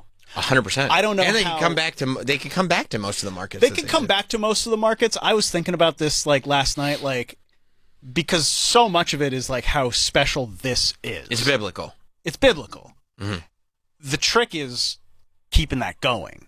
Right, it's not going to be biblical anymore, it's just a good show. It's just a good show. Like, I remember when Guns N' Roses got back together with Slash and Duff, and they sold that tour out. That's right. No problem. Everybody was super excited. But they're still doing it. And, like, it's not as special anymore. They come to town. I'm probably not going to go. Right. I saw it already. Maybe I'll check them next time. Maybe I'll check them whatever. next time. Plus, yeah, you're right. And especially for a band like that whose body of work, you're not looking to expand the body of work. You want to hear the Guns N' Roses that you grew up with. You want to hear the Oasis that you've been waiting for. So I definitely think that they can keep going, especially because they only did 3 markets in the States. Right. Like, there's so much more that they can do if they want to. Yeah. They could do a whole American Stadium tour. Oh, yeah. Like, it's literally just 3 places. Yeah. Yeah. We got Michael Dubin, our pal, on the phone. Michael, were you at Oasis? I was at Oasis. That was my 4th show on this run, and it was fucking incredible. You went to 4? But you're done now, right? You're not going anymore? Now I'm going this weekend in LA. we went to 2 at Wembley, 2 at MetLife, and then this weekend we're gonna be at the 2 in LA, and then I'm done. But I'll honestly say, like, 6. I mean, you have an idea that I go to a shit ton of stuff. Like, I think last night might have been the best concert I've ever been to in my life. It was fucking incredible. Okay, so, and that's great for you, Travis, because he went to 3 previous to last night. Yeah, he was there Sunday night. So what made... You got the good one. But Wembley wasn't their first show. Their first show was in Cardiff. So what They played in Cardiff first. Yeah, What made last night the best show that you've seen on the tour? And you've seen most of the tour.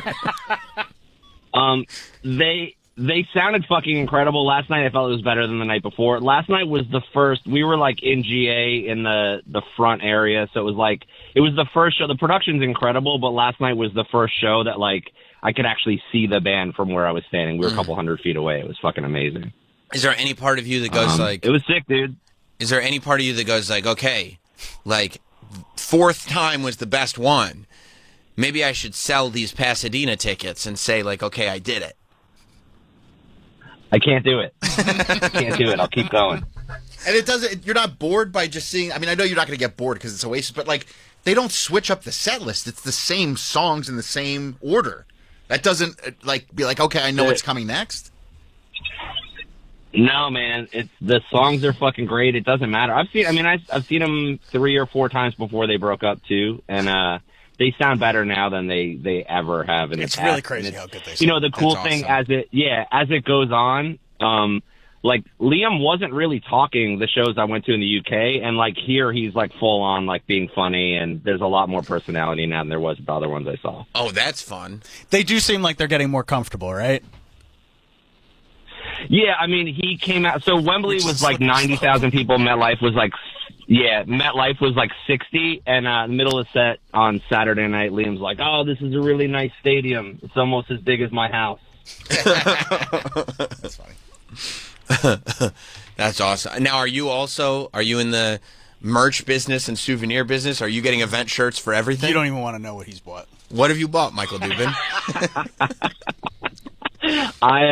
We went at Wembley. I went to the pop-up, and I didn't buy anything at the pop-up, but I did buy a bunch of the Adidas stuff in London. And I went to the pop-up twice in London, and I kept picking. They had tour variants of every record because I'm a fucking maniac, and I need to buy everything multiple times. Yeah, I mean, I get it. Special variant of all 8 albums. Yeah. So I picked up, in London, I picked up the records probably 3 times, and I kept putting them back. And then Travis got us a spot at the pop-up when it opened last weekend, and I ended up buying all the vinyl. All of them. So, you bought all the vinyls. You bought another jacket. You could have just picked your favorite of the albums. No, I need everyone. All of them. No, but then I don't have the whole set. I don't have the whole set then. I need the set. I mean, I get it, dude. Like, listen, I literally, WWE is like, come to this pay-per-view and work for us. Come in a professional capacity. We're going to pay you. You're salaried. Here's your plane ticket. Here's your hotel reservation. I go, oh, okay, cool. And then I Google, once I get there, where the pop-up store is that they always do. And, like, I go, these are getting, these work trips are getting very expensive because I walk out of the store $300-400 less rich than I walked into the store. I'm giving them all the money back. Yeah, I wish. Yeah, I was gonna say I wish I only spent $400 at the pop-up last weekend. Bro, they're killing me. Here's what happened. I didn't know I was gonna be on the road as much as I have been this year. They go, John Cena has a different shirt for every town that he's in because this is the last year that he's working. So every single show that he's at, it's the last time he's going to be in that city wrestling. So he's got a different T-shirt for every city that he's in. And I was like, oh, cool, I'm going to the Royal Rumble. That was unfortunately January of the year I just described, which is this year. I go, let me make sure that I get the Royal Rumble shirt. I go, okay. And then 2 days before the February show in Toronto, I get asked to go. So I'm there. I'm like, well, I better get the Toronto shirt. And now I'm like 6-7 John Cena shirts deep. After you started. Yeah, now I got all these Cena shirts. You're never going to wear them. Nah, I won't wear any of them. Then they, of course, for MetLife, you know, technically he was at SmackDown and at SummerSlam. Ooh. So that's 2 jersey dates. But guess what? Giants colors and Jets colors. Oh, that makes sense. That's 2. So guess how many? And guess what? What am I? SmackDown was in Newark. I'm not going to roll by SmackDown? Of course you are. I'm going to roll by SmackDown. So technically I was at both shows. Guess how many John Cena New York, New Jersey shirts I have? 2. That's the correct answer. Yeah. You need them all, dude. It's important. It is important. It's important. All right, I'm going to actually get you on the phone with my wife. Hey, it's important. Perfect. Oh, okay. I like, too, that you could just say stuff like that. It's important, and just no follow-up. Just like, and you're just, yeah, it is important. No. No, man, that's life. You got to do it. You just got to do it. You do. You absolutely do. And are you getting the event shirts as well, or no? No, I didn't do the event shirts. I was kind of bummed because I got one of the track jackets. I bought a track jacket in London and here, but neither of them have the city name on it. I'm okay with that. Oh, but you know which one you bought in London and which one you bought here. Yeah, They I put the have city a names track jacket. I have a coach's at the jacket. venue. Yeah, What if I have you- like a crew neck, long sleeve. I got all the stuff. Dude, I'm What telling you. if you get to LA and you're like, oh, it's a little chillier here than I thought. Maybe I should grab an Oasis jacket. It could happen. I think it could. If I could find the red track jacket, I'm doing it. What do you think you you should. spent on merch so far? $1,000 at least. Probably more than I spent on tickets. And the tickets are they? Not bad. But they're pretty cheap tickets, right? No, not cheap. Okay. I saw. Dude, they were not bad. My London tickets, my first night were $100. My second night were like $140. My MetLife tickets were $240 and $250. And then I think Rose Bowl were the most, and those were like $260 a piece. So you're looking about, $1,400 in Oasis tickets, probably $2-3 grand on merch. A little bit more. A little bit more. But you're right. I mean, what are we doing all this for, Dubin? What do we do all this for? What do we make a living for? To just be miserable and miss out on these great experiences and not collect our favorite things? What do we do it for? I mean, exactly. That's what I'm saying. I dropped my kid off at college over the weekend, and I just need to distract myself. So this week is I I got 2 Oasis shows. Wednesday, I got 9 Inch Nails, and then I fly to L.A. Perfect. And I got 2 Get Up Kids Jawbreaker shows on Thursday, Friday, and then 2 more Oasis shows. And I come back, and I get to be sad that my kid left. I was just thinking, I mean, if Oasis isn't in L.A. until this weekend, that's a long time without a concert. It's good that you got your... He's filling in the blanks. You got a couple of blanks filled in. That's filled right. it in. That's right. I mean, all this real-life stuff will get you. You got to mask all that pain with temporary pleasures. Otherwise you're empty inside, dude. Look, hey, it beats heroin, you know? Yeah, you could be doing a lot worse things for money. Yeah, you could be on prescription pills. Yeah. Exactly. That's right. I don't drink, I just got to collect stuff. All right, well, see, that's a little shot at Travis, but still. Travis does both. That wasn't necessary. Yeah. Not exclusive to each other. That's right. That's right. I had the time of my life last night, and I had a couple beverages. Travis had to throw out some of his Oasis merch because he threw up on it from drinking. Nice. I saw Dubin had an extra ticket, but I saw it too late. I was like, man, you would have. I would have gone. It would have been great. I would have loved it. Yeah, I let it go for face value. I'm just trying to help somebody else out. I don't need to make money on it. Could have been you. And you were close too. Those were good tickets. They were incredible tickets. Shit. You'll get them next time. It is next time. Not like this is once in a lifetime or anything like that. No, it's fine. You'll get them on the next reunion. The next reunion. See you in 20 years. Yeah.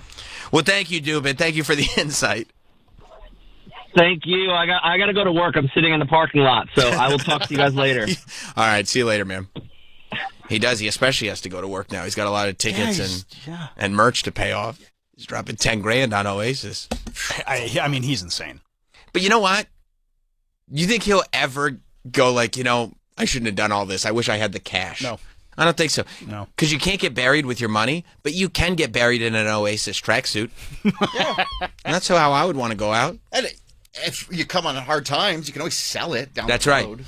Like, don't you think it'll be great one day when I get buried and I'm wearing all the John Cena T-shirts, one on top of the other? They can't even close the casket because you have so much wrestling shit you want to be buried with? Yeah. And then, my family's like, did he really want to be buried with all this stuff? And my kids are like, no, we just don't want to deal with it. Yeah. Just put it all in the hole with him.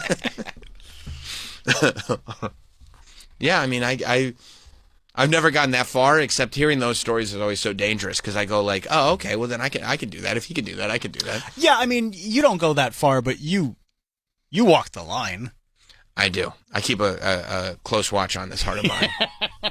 I do walk the line. I go. Like you buy figures. I buy lots of figures. I buy any program.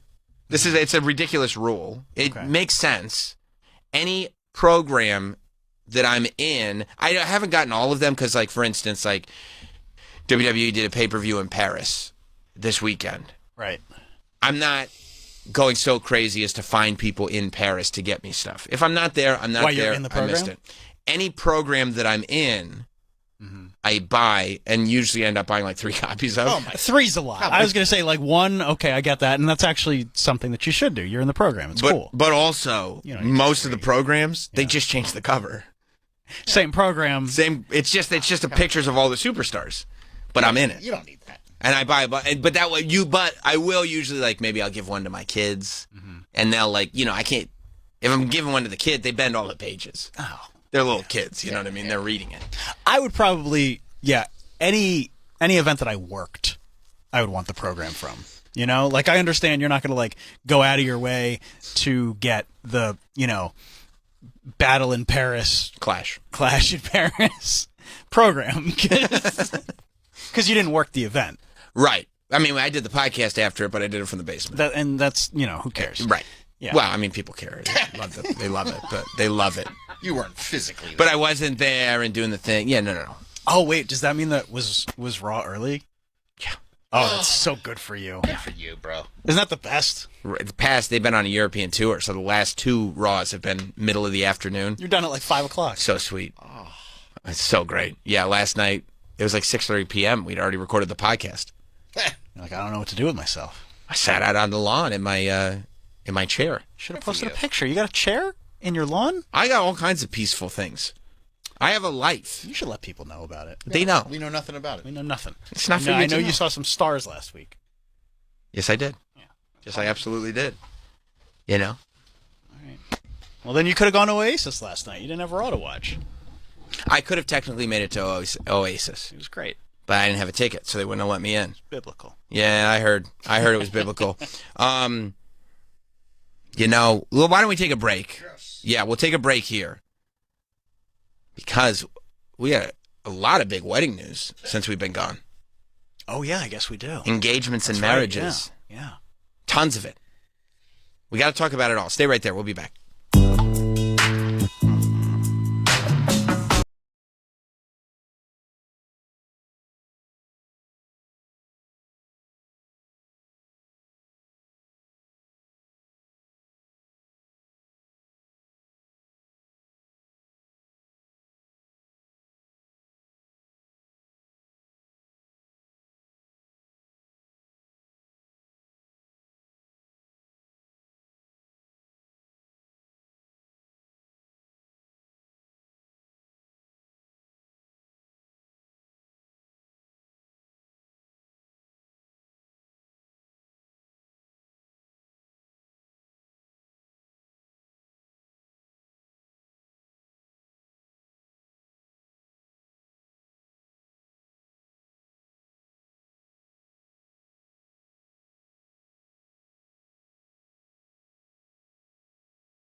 $50,000 within days. If your credit needs a rebuild, call Ray Reynolds and receive a $1,000 cash credit card at closing. Raise your credit score to 750 or more. Call Ray Reynolds at 800-938-7286. 800-938-7286. Have that billboard up here in Learn Times about Square. Ray's secrets to success and how he... Thanks, Liam. Thanks for being so helpful with They're all gods. this. Yeah. No, a lot of people think so.